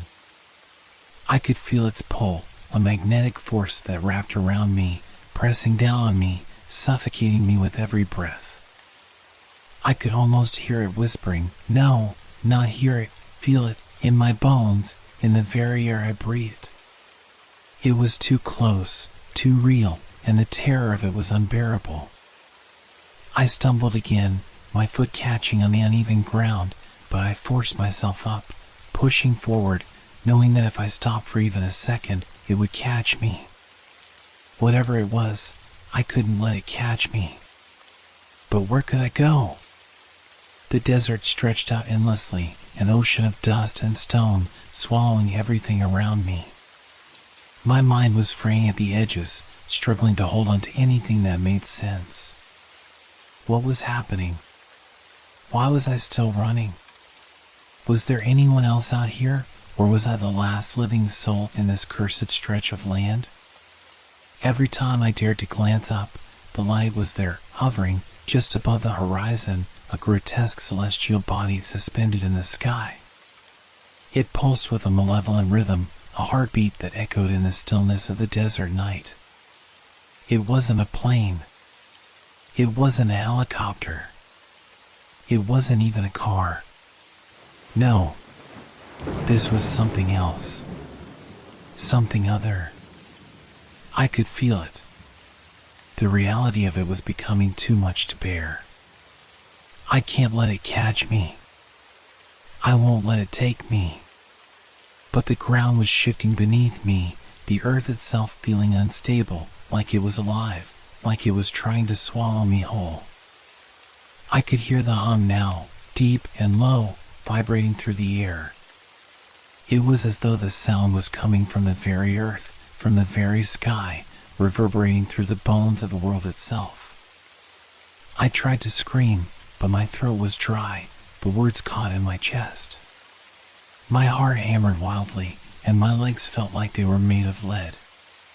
In the distance, the shape of the light grew larger, closer, a looming presence that made the very air crackle with tension. It was coming for me, pulling me in. Every instinct in my body screamed to run faster, but my legs were too weak, too exhausted. My body was breaking down, just like my mind. Was this how it ends? The thought hit me like a cold gust of wind. Was this it? Was I meant to be swallowed up by the desert, lost to the endless void of nothingness, consumed by the red light above? I couldn't let that happen. I wouldn't. I had come too far, fought too hard. I couldn't just give in. Not now. Not while I was this close to whatever was waiting for me. I had to stand.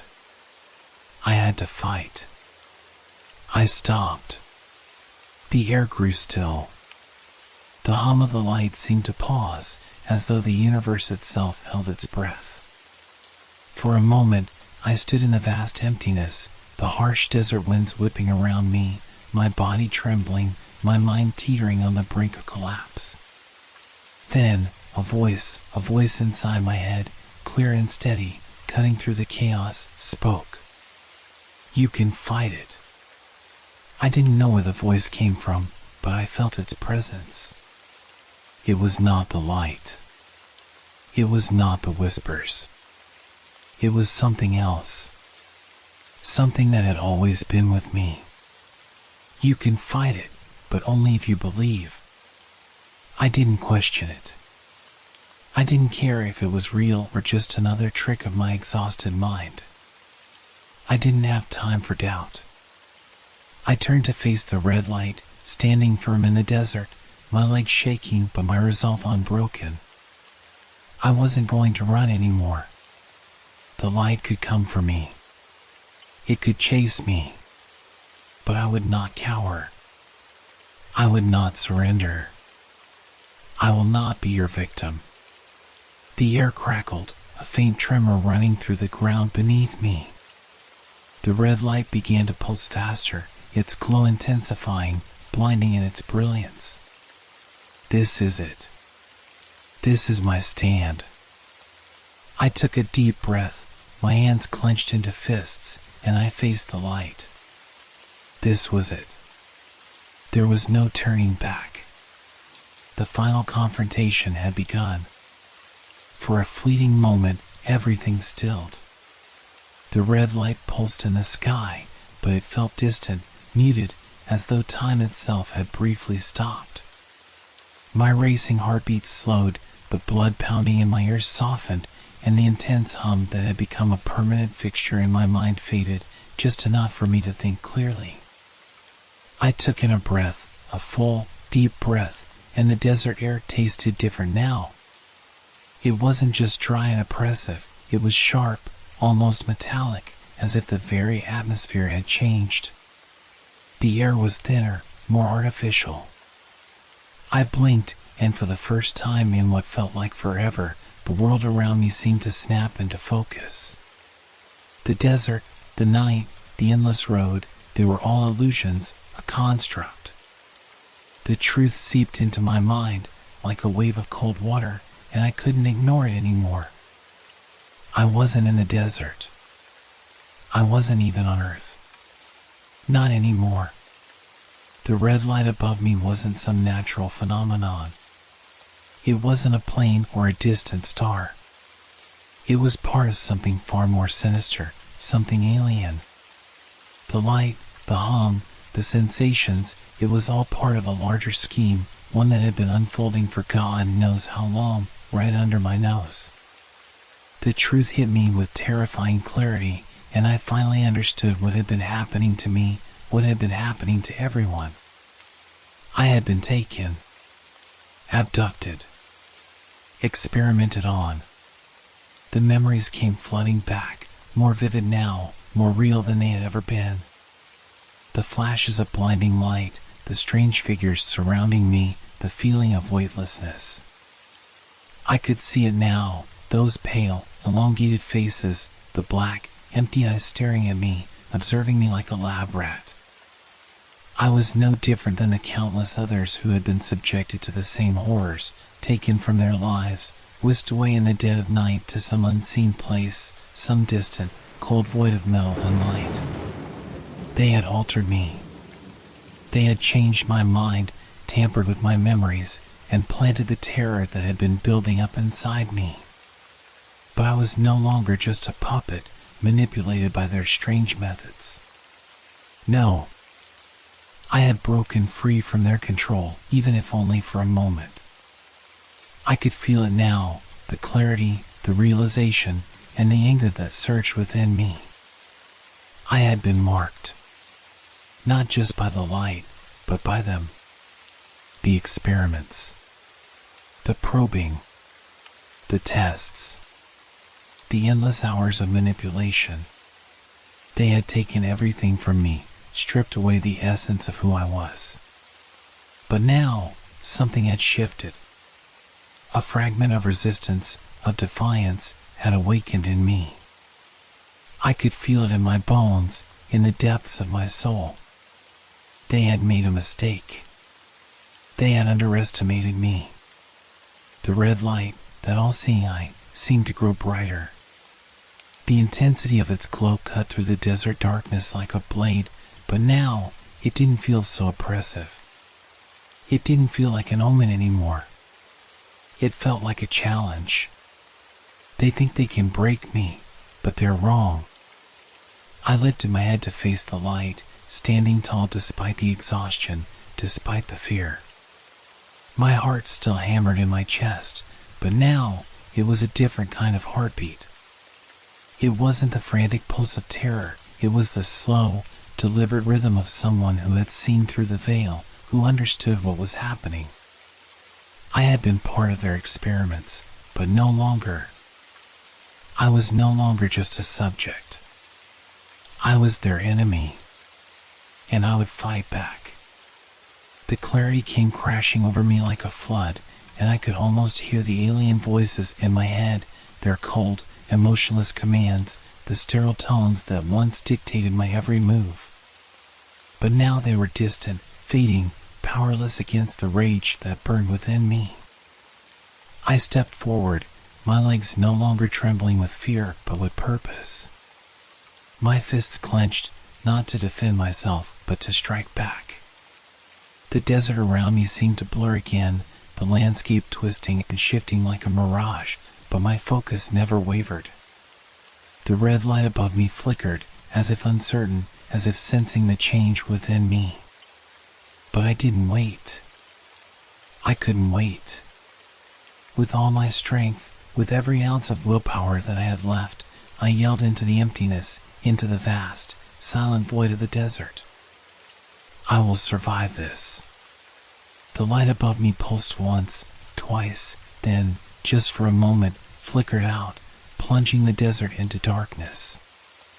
And for the first time since this nightmare had begun, I felt a strange sense of victory. It wasn't over. I knew that. But in that single moment, I had taken back control. I had reclaimed something that they had stolen from me. I wasn't going to be their victim anymore. The final battle had just begun. The moment the light flickered out, the world around me seemed to freeze. My surroundings blurred, and I was no longer standing in the desert, alone under the vast expanse of a starless sky. No, I was somewhere else, somewhere darker, colder, and far more terrifying. It hit me like a tidal wave, crashing through my senses. Flashbacks. Vivid, disorienting flashes of moments I had buried deep in my mind, memories I had fought so hard to suppress. They came in a rush, uninvited, unrelenting, and everything became clear, too clear. The pieces of the puzzle I had been desperately trying to put together clicked into place. I saw myself standing in a sterile, metallic room. The air was thick with a pungent, chemical smell. I could barely move, my limbs heavy, restrained. Cold metal straps dug into my wrists, holding me down. Above me, bright, unforgiving lights buzzed, casting harsh shadows across the room. And standing over me, figures, humanoid in shape but so unnatural in their movements. Their skin was ashen, their eyes deep, black voids that seemed to peer into my very soul. They had no expression, no empathy, only cold, clinical interest. I remembered their voices, calm, emotionless. Subject 56, begin testing phase. I could hear their words echo in my head, like a dull, incessant hum. It felt as though my mind was being pulled back into that nightmare. My heart raced in my chest as I remembered the feeling of nothingness, the sensation of being nothing more than a specimen. A thing. I was just another subject to them, another experiment to dissect, to alter, to observe. And then I remembered the others. I had never seen their faces clearly, just flashes of them, like shadows in the corners of my vision, all of us together in that cold, sterile space. We were many. We were all subjects, abducted from different places, different times, all brought here to this alien realm. I couldn't remember the details of who they were, where they had come from, but they were there, too. I saw their terrified eyes, their faces twisted in pain, their silent screams as we were subjected to tests I couldn't begin to understand. The memories came faster now, relentless and unyielding. I saw their hands, long, skeletal fingers moving in calculated precision, injecting strange, glowing substances into my veins. I felt the icy touch of their tools as they probed my body, as they scanned my thoughts. There was no escape. Then there was the dark room, the one with no windows, no doors.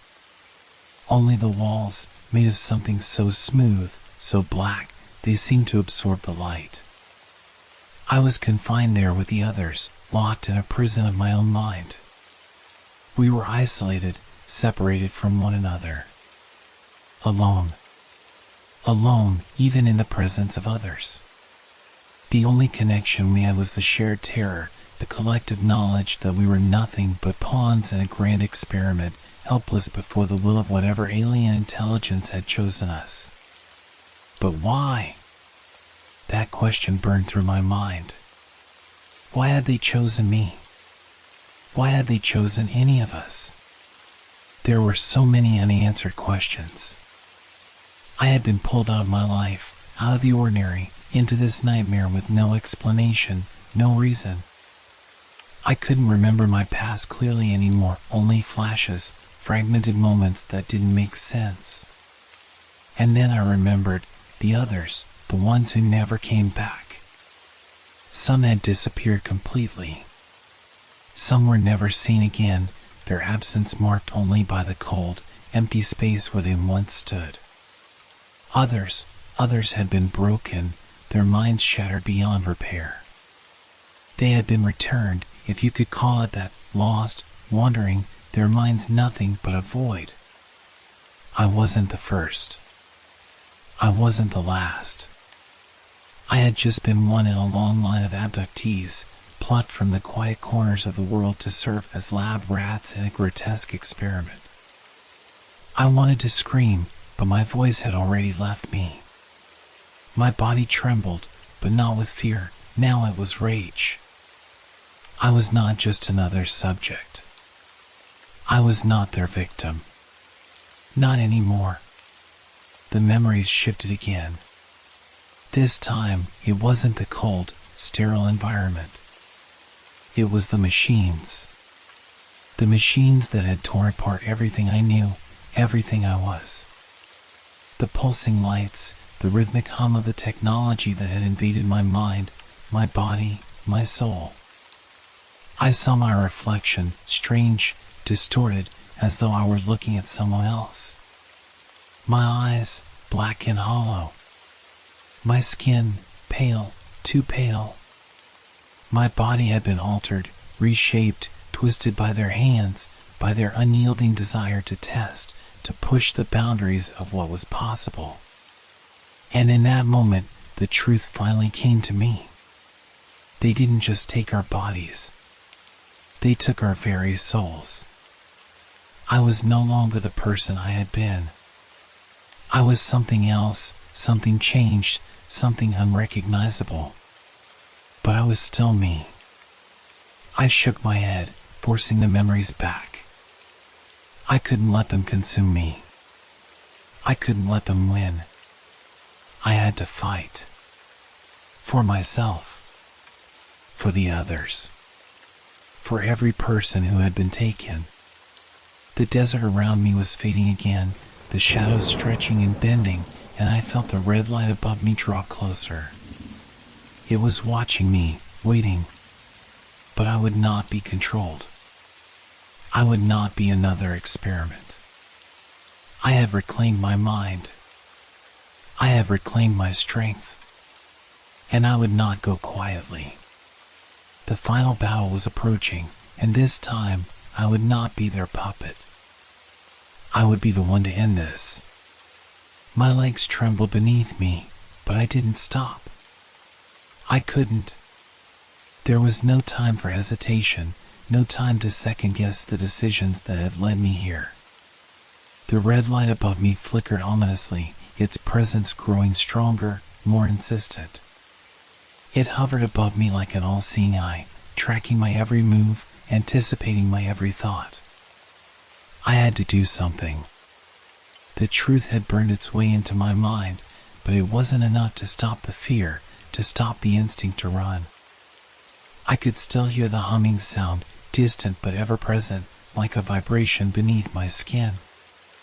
It rattled my bones, and the oppressive air of the desert felt heavier with each passing second. I was suffocating under the weight of what I knew. But I wasn't going to die like this. Not without a fight. I couldn't let them win. They had taken everything from me, but they hadn't taken my will to survive. I clenched my fists and looked around, searching for anything that might help me escape, anything that might give me a chance. Nothing. The desert stretched endlessly in every direction, the same barren, empty landscape that I had wandered for what felt like days. My throat burned with thirst, and my head spun from exhaustion. But that didn't matter. I had to do something. I had to fight. I sprinted forward, not knowing where I was going or what I hoped to achieve, but I couldn't just stand still. I wasn't about to let the light consume me. Not again. The ground beneath my feet shifted, and for a brief moment, I thought I saw the shadow of something moving in the distance. A figure? A mirage? It was too hard to tell. But I kept moving, my heart pounding in my chest, my breath ragged in my throat. Then, the ground trembled. I froze. It was subtle at first, just a faint vibration beneath my feet. But then it grew stronger, more pronounced, until the very earth seemed to be shaking beneath me. I stumbled, trying to regain my balance, but the tremors didn't stop. And then, I heard it, the unmistakable sound of something moving beneath the surface, something massive, something alive.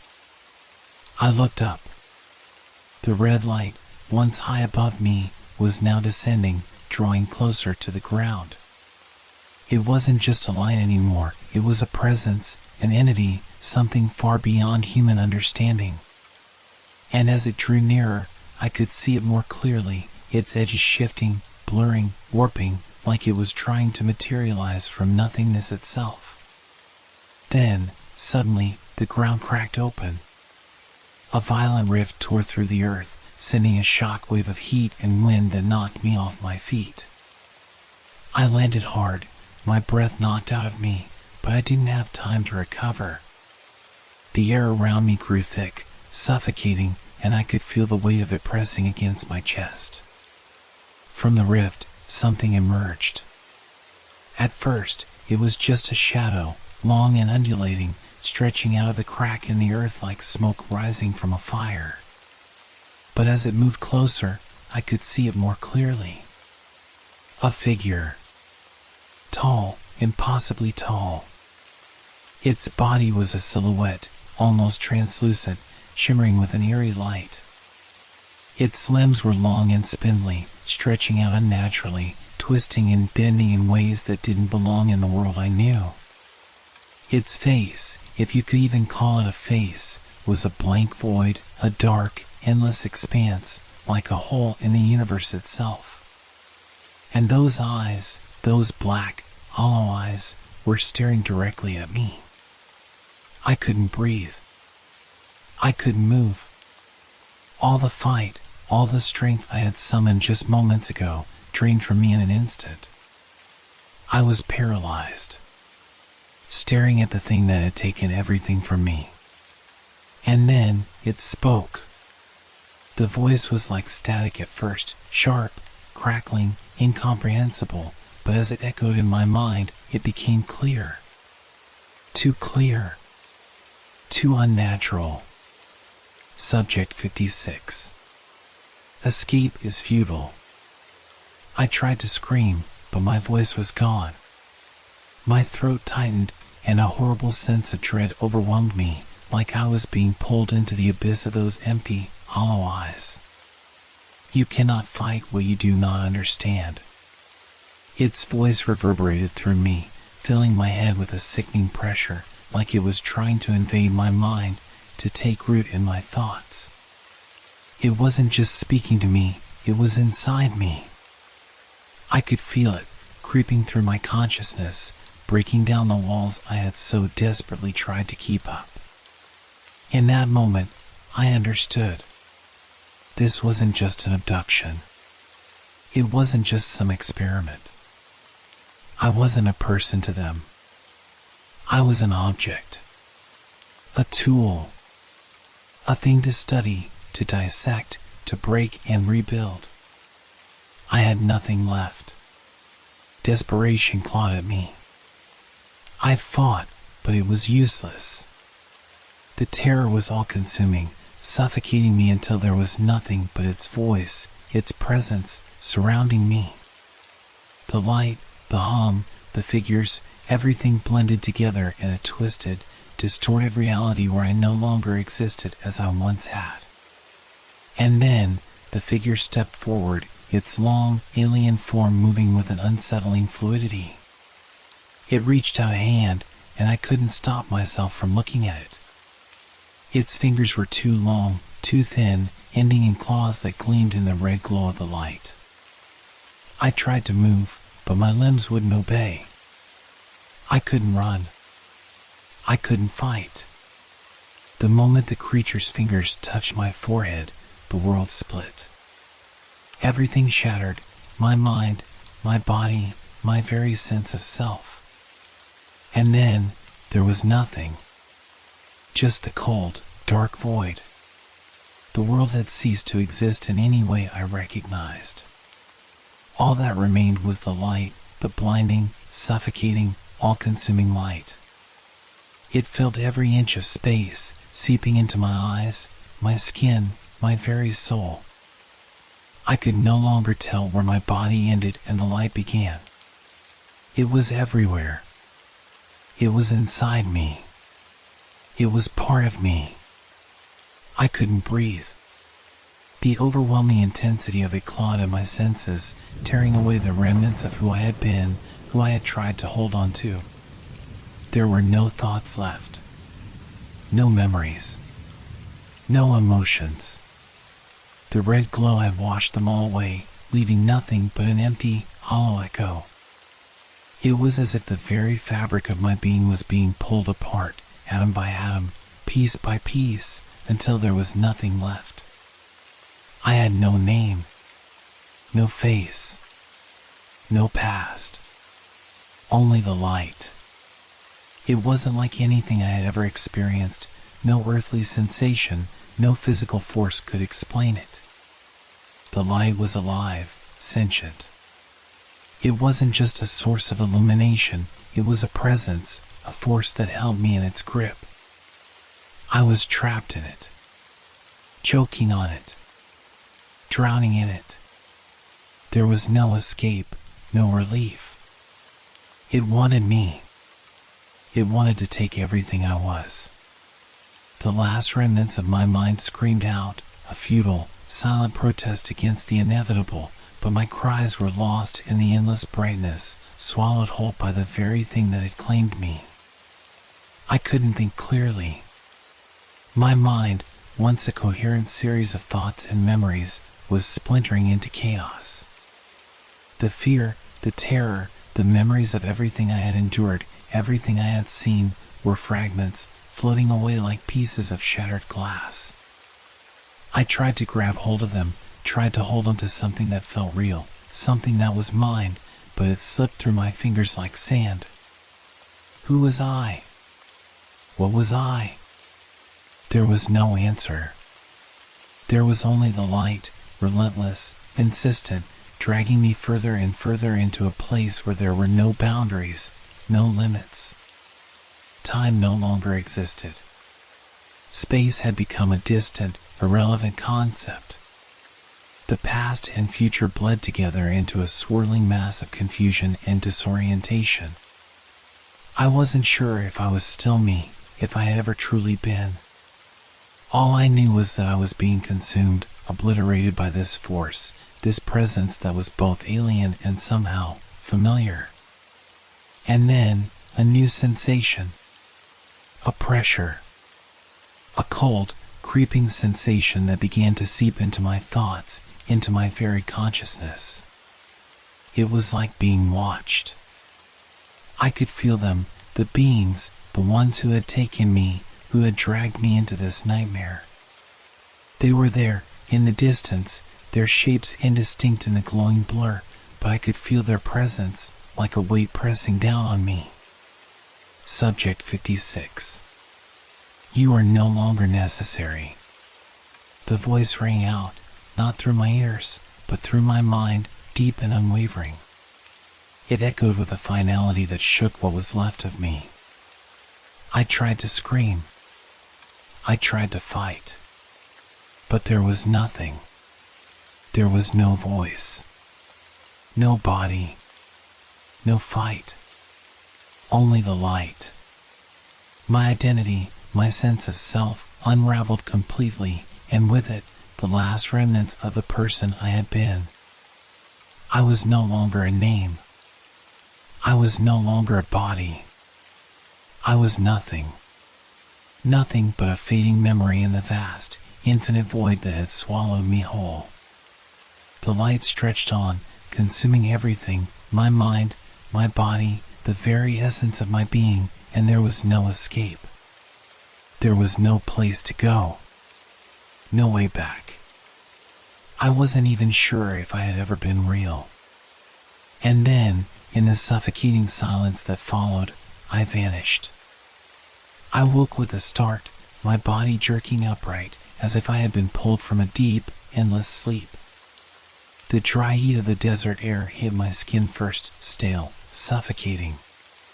My mouth felt parched, my throat tight, like I hadn't had a drop of water in days.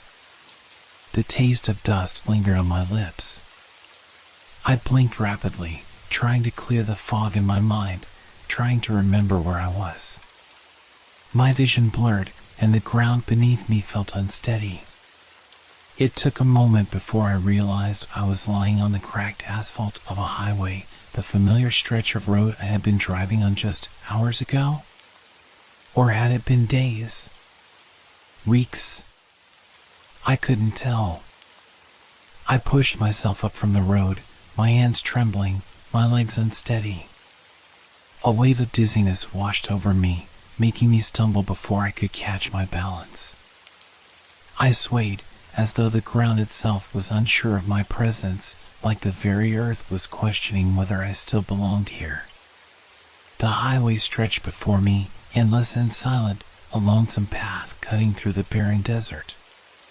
It was eerily still, no cars, no distant lights, just the wind whispering across the cracked road. I should have been relieved to be awake, to be alive, but something gnawed at me. An unease, a sense of wrongness. I looked around, trying to focus on something, anything, that could anchor me back to reality. The landscape was all too familiar. This stretch of highway, it should have been comforting, but instead, it felt alien. Like I had walked into a place that wasn't mine, a place that didn't recognize me. Then I saw it. My car. It was parked a few yards ahead, far from where I had last remembered leaving it. I was certain I hadn't driven this far, and yet here it was, the same car, sitting by the side of the road like it had been waiting for me. The engine was cold, the lights off, but the sight of it struck me with an overwhelming sense of déjà vu. Something was wrong. I could feel it deep in my bones. I stumbled toward it, my steps slow, cautious. I couldn't explain why, but a cold knot of dread tightened in my stomach as I approached the vehicle. When I reached it, I didn't get in right away. I paused, standing by the door, as if waiting for something, waiting for someone to explain what had happened. But no one did. I touched the car door. The metal was cool to the touch, and there was something faintly unsettling about the way it felt. Almost like it wasn't my car at all. But it was. I climbed in, reluctantly, my mind spinning with unanswered questions. The interior was just as I remembered, my steering wheel, the dashboard, the faint scent of leather mixed with the dust of the desert. But as I reached to start the engine, my eyes caught sight of something that made my heart stop. The windows. They were covered in strange, swirling symbols, patterns etched into the glass, as if someone had carved them with care, with intent. They were intricate, almost hypnotic, their shapes so foreign, so unnatural. I blinked, convinced that I was seeing things, but when I looked again, they were still there, impossibly real. My breath caught in my throat. What the hell had happened to me? What had happened to my car? I tried to start the engine, but it sputtered for a moment, and then, nothing. The engine refused to turn over, as if it had been drained of life, just like I had been. My heart skipped a beat as panic surged through me.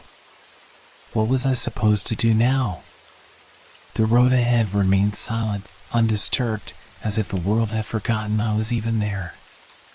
All I could hear was the thumping of my heart, the frantic pulse of blood rushing through my veins. Where was I? How had I gotten here? I reached for the radio, desperate for anything to explain this, the static, the white noise filling the air, the sense that something was out of place. It was only when I flicked the dial that I realized I had no memory of this stretch of road. No memory of the journey that had brought me here. I had no recollection of the moments before waking up, no sense of how much time had passed. But the most terrifying realization came when I glanced into the rearview mirror. There, in the reflection, just behind me, I saw the faintest hint of a shadow, a flicker of something moving in the distance, too quick to catch, too distant to identify. It was barely there, almost imperceptible, but I knew it wasn't just my mind playing tricks. Something was still watching me. I turned the car on again, my hands shaking. This time, the engine rumbled to life with an eerie smoothness, too smooth, like the car itself didn't want me to leave. My fingers tightened around the wheel. I had to get out of here. I had to get away. But as I pulled out onto the road, I couldn't shake the feeling that I was being pulled back to where it all began. The red light. The strange symbols. The relentless, consuming presence. And the feeling that no matter how far I drove, I could never escape it.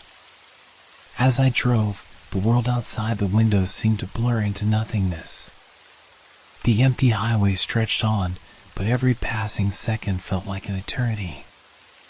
I tried to focus on the road, to convince myself that I was just exhausted, that it was all some kind of nightmare, a twisted, sleep-deprived hallucination. But even as I told myself that, my mind rebelled. It couldn't make sense of what had happened.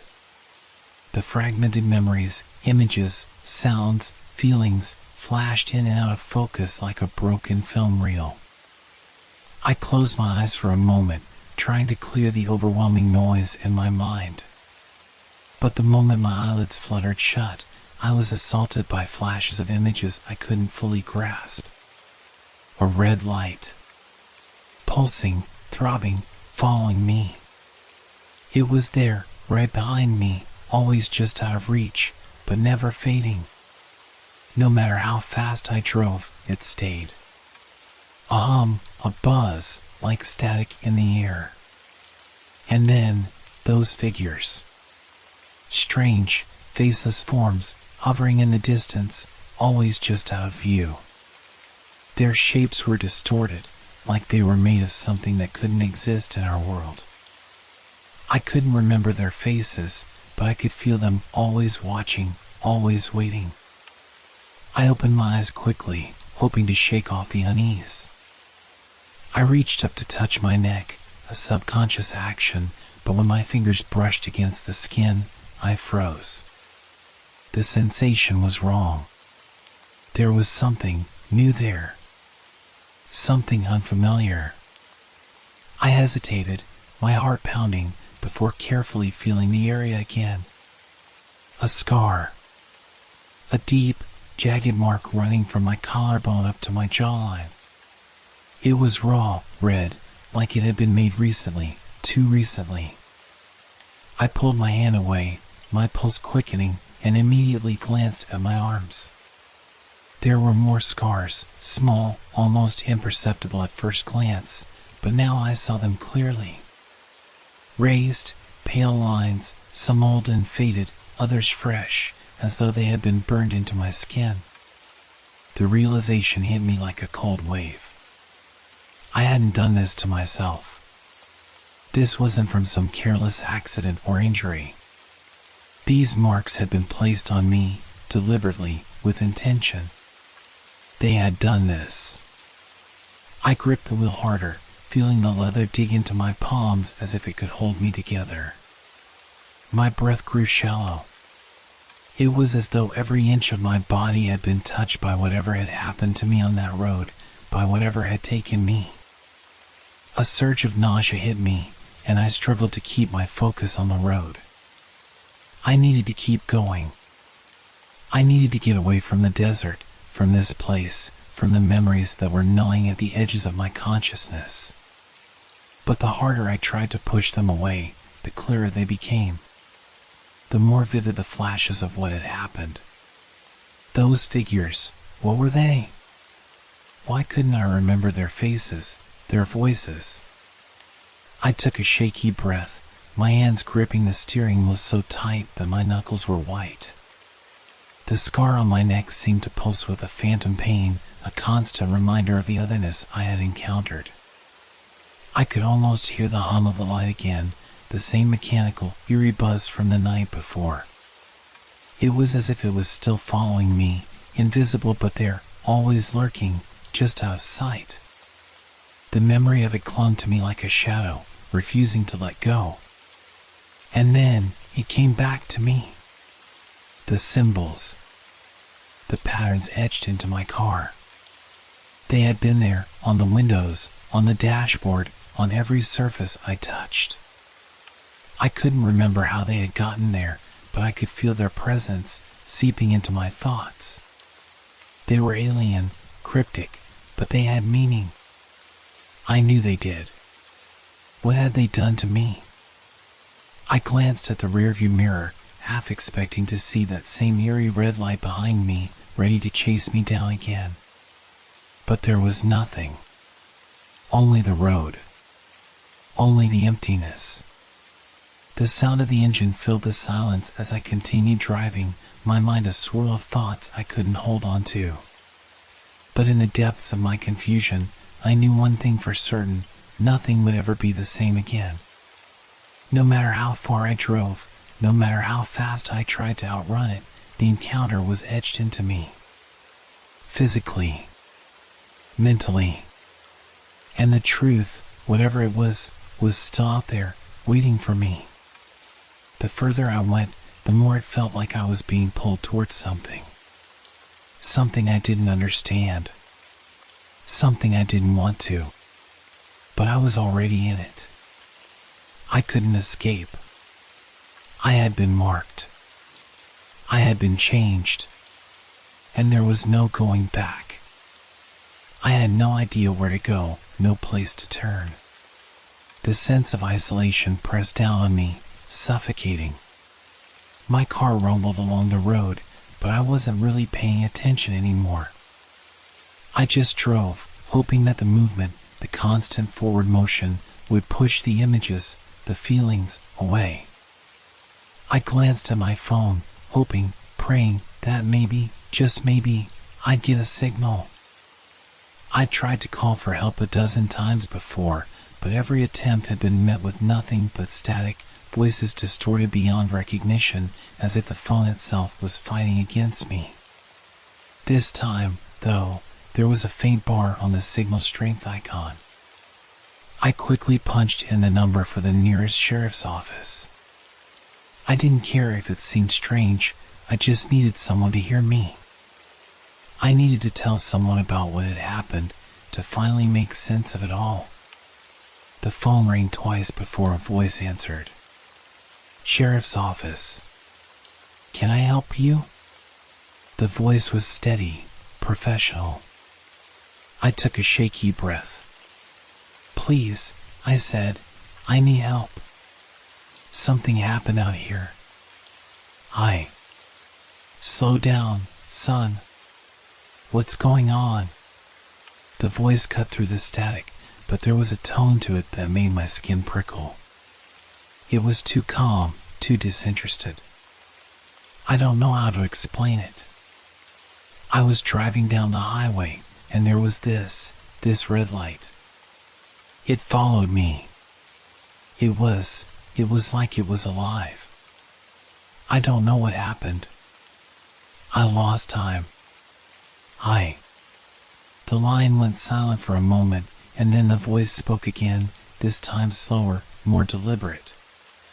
Son, I think you've been out in that desert too long.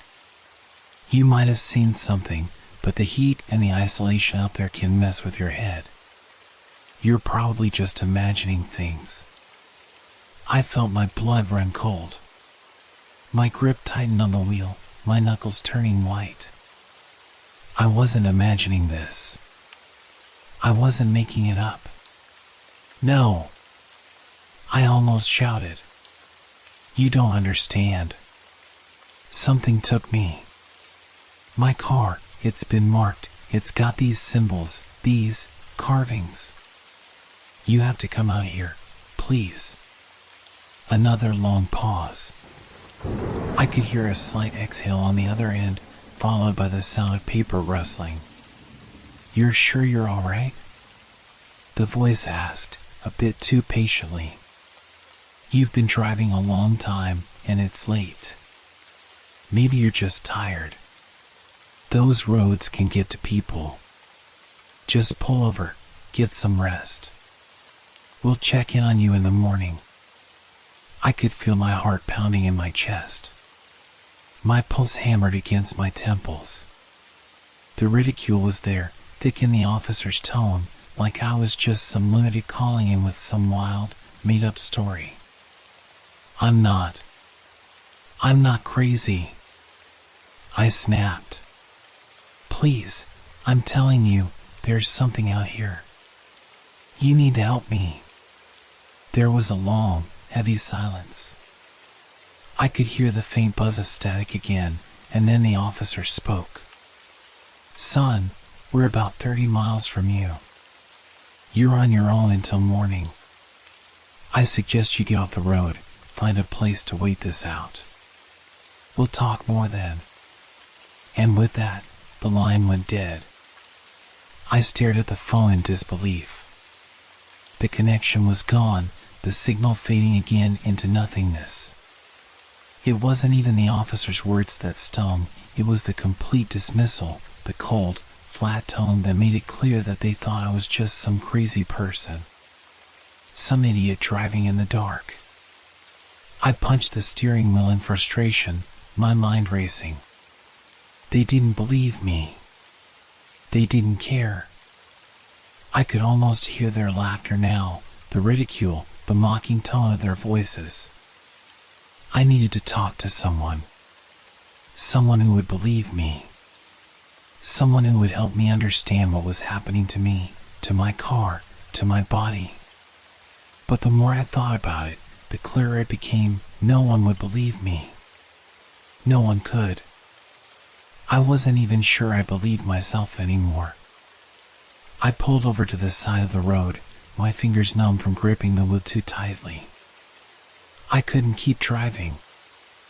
I couldn't keep pretending like I had any control over this. I needed help. But there was nowhere to go. There was no one who could help me. The desert stretched on in front of me, an endless, unforgiving expanse. And no matter how far I went, I couldn't outrun what had happened, what was still out there, waiting. The feeling that I was being watched, followed, never left me. I glanced back toward the rearview mirror, half expecting the red light to be there again, glowing in the distance. But there was nothing. Just the vast emptiness, stretching out into infinity. But I knew it wasn't over. The fear gnawed at me from the inside, a constant, unshakable presence. It wasn't over. And no one would believe me. Not until it was too late. The days after that call blurred together in a haze of exhaustion and confusion. I drove for what felt like hours, but it wasn't the road that wore me down, it was the fear. The constant, gnawing fear. It followed me like a shadow, never letting me escape. Sleep never came easily anymore. I would close my eyes, only to feel my body stiffen with dread. My mind would race, images of that red light flashing behind my eyelids, its pulsating glow, its cold, unwavering presence. Every time I tried to sleep, my heart would pound in my chest as though the light was still chasing me, even in the darkness of my room. I was afraid to close my eyes. And when I did manage to drift off, the dreams came. The same dreams, over and over again, looping like a broken record. The hum of machinery. The strange figures standing over me, their forms stretching and distorting as though they didn't belong to this world. And then, the light, always the light, surrounding me, blinding me, taking me. I would wake up in a cold sweat, gasping for air, my body trembling uncontrollably. It wasn't the kind of fear you feel when you're startled or scared by something in the moment. It was deep, primal. The kind of fear that settles into your bones and lingers long after the danger is gone. I didn't know how much longer I could keep going like this. The nights were the worst. The quiet. The emptiness. It was like I was waiting for something to happen, waiting for the red light to return. Every time I saw cars' brake lights in the distance, my pulse would spike, my body tensing in response. Was it the light? Was it them? I couldn't trust anything anymore.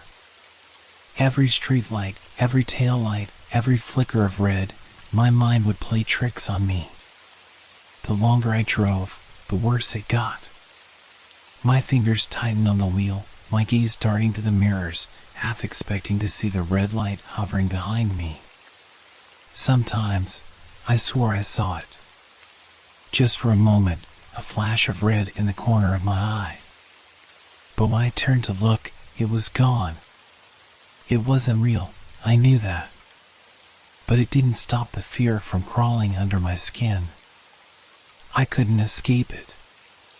Every car that passed, every flicker of light in the distance, made my heart race with panic. I couldn't shake the feeling that something was out there, something watching me, waiting for me. And the paranoia was worse than the fear itself. I would find myself glancing over my shoulder, convinced someone was following me. I would check my rearview mirror every few seconds, eyes darting from side to side as though I expected the light to be there at any moment. When I stopped at gas stations or convenience stores, I would look over my shoulder, scanning the parking lot, half expecting to see someone watching me, or worse, a strange vehicle parked just outside, waiting. People would stare at me when I walked into a store. Sometimes I could see it in their eyes, confusion, concern, pity. They looked at me like they knew something was wrong, like they could sense my anxiety, the edge of panic in my movements. But they didn't know. They couldn't know. How could they? No one could understand. Not unless they had seen what I had seen. Not unless they had experienced it. Every time I passed a traffic light, I would hold my breath as it changed, dreading that pulse of red, that familiar, chilling glow. But nothing ever happened. Not until it did. One evening, as I drove down a long stretch of empty highway, the light appeared again. It started small at first, just a flicker in the distance, barely visible, like a distant star. But it wasn't a star. I knew that instantly. I slammed my foot on the accelerator, my heart leaping into my throat. But no matter how fast I drove, no matter how far I pushed myself, the light kept pace. Closer and closer. I could feel the panic building in my chest, suffocating me. My hands were slick with sweat as I gripped the wheel tighter, fighting the urge to scream. I glanced at the rearview mirror again, and for the briefest of moments, I thought I saw something behind me. But when I looked back, there was only the road. Empty. Silent. The light was gone. I exhaled sharply, my whole body trembling with the effort it took to keep my hands from shaking. It had been a false alarm. Nothing was following me.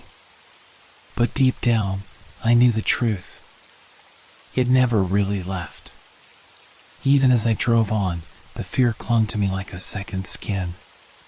The light, the figures, the scars, they were always there, lurking just beneath the surface of my thoughts.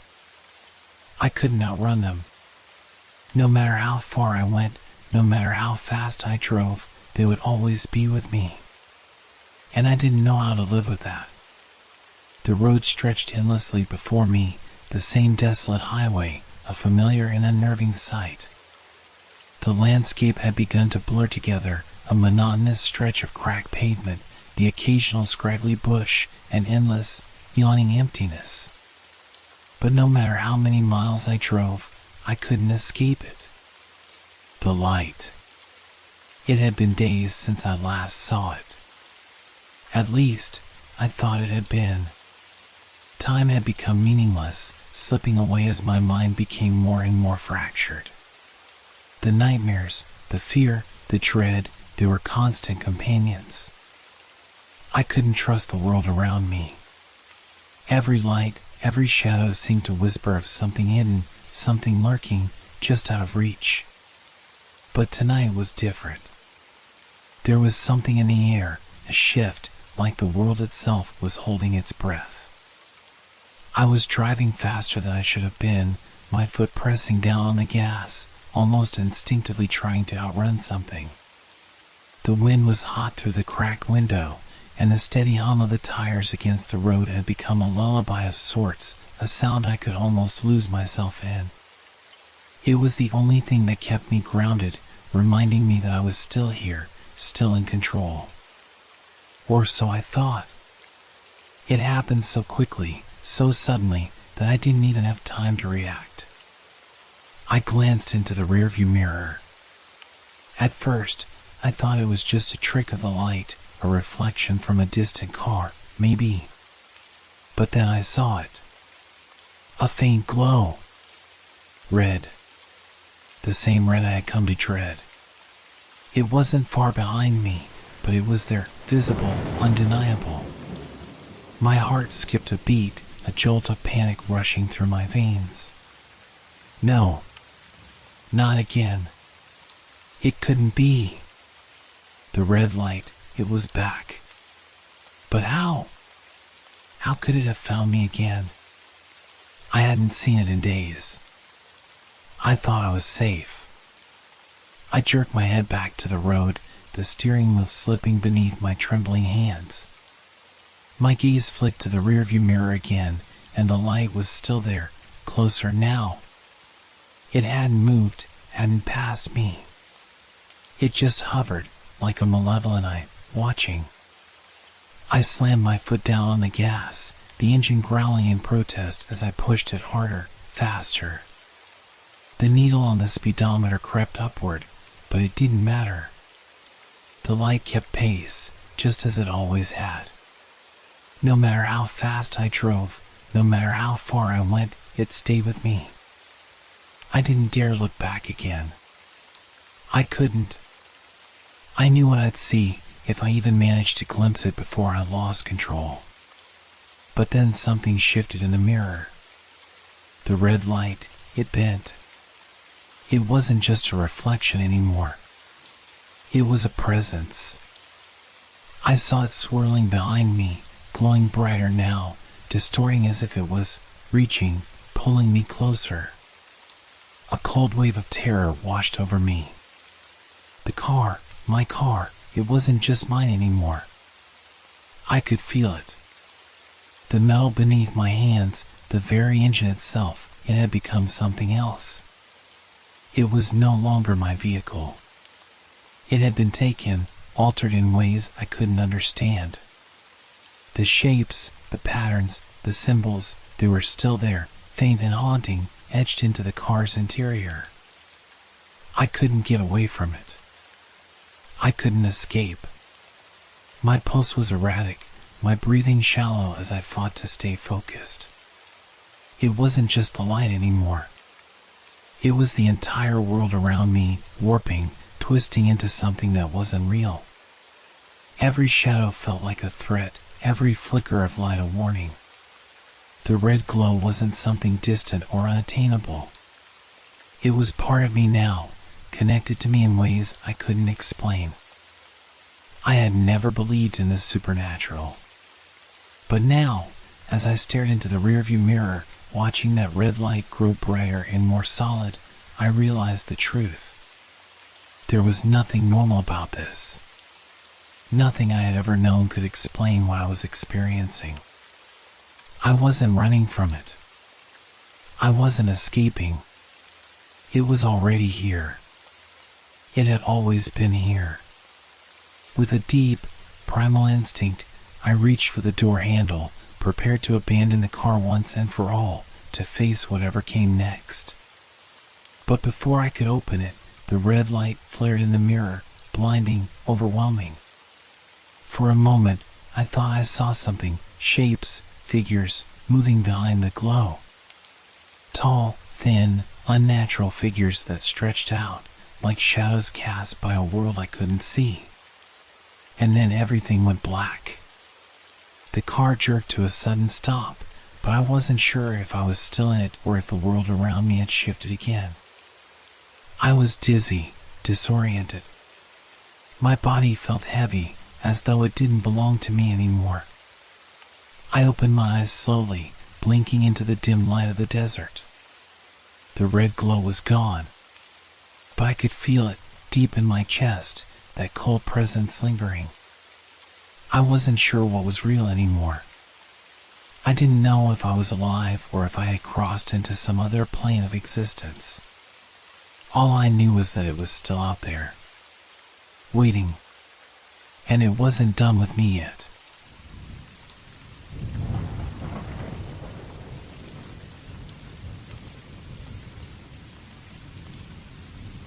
Thank you for making our stories part of your relaxation time. We hope they brought you a sense of peace and transported you to a world of fantasy and mystery. If you enjoyed the stories, feel free to leave us a review. Your feedback inspires us and helps us make the content even better. Now, unwind to the calming sounds of rain and thunderstorms, which will continue to set a tranquil mood. Let these sounds carry you gently into the realm of dreams. Don't forget to like our page if you haven't yet. Wishing you a restful night's sleep. Relax, rest well, and good night.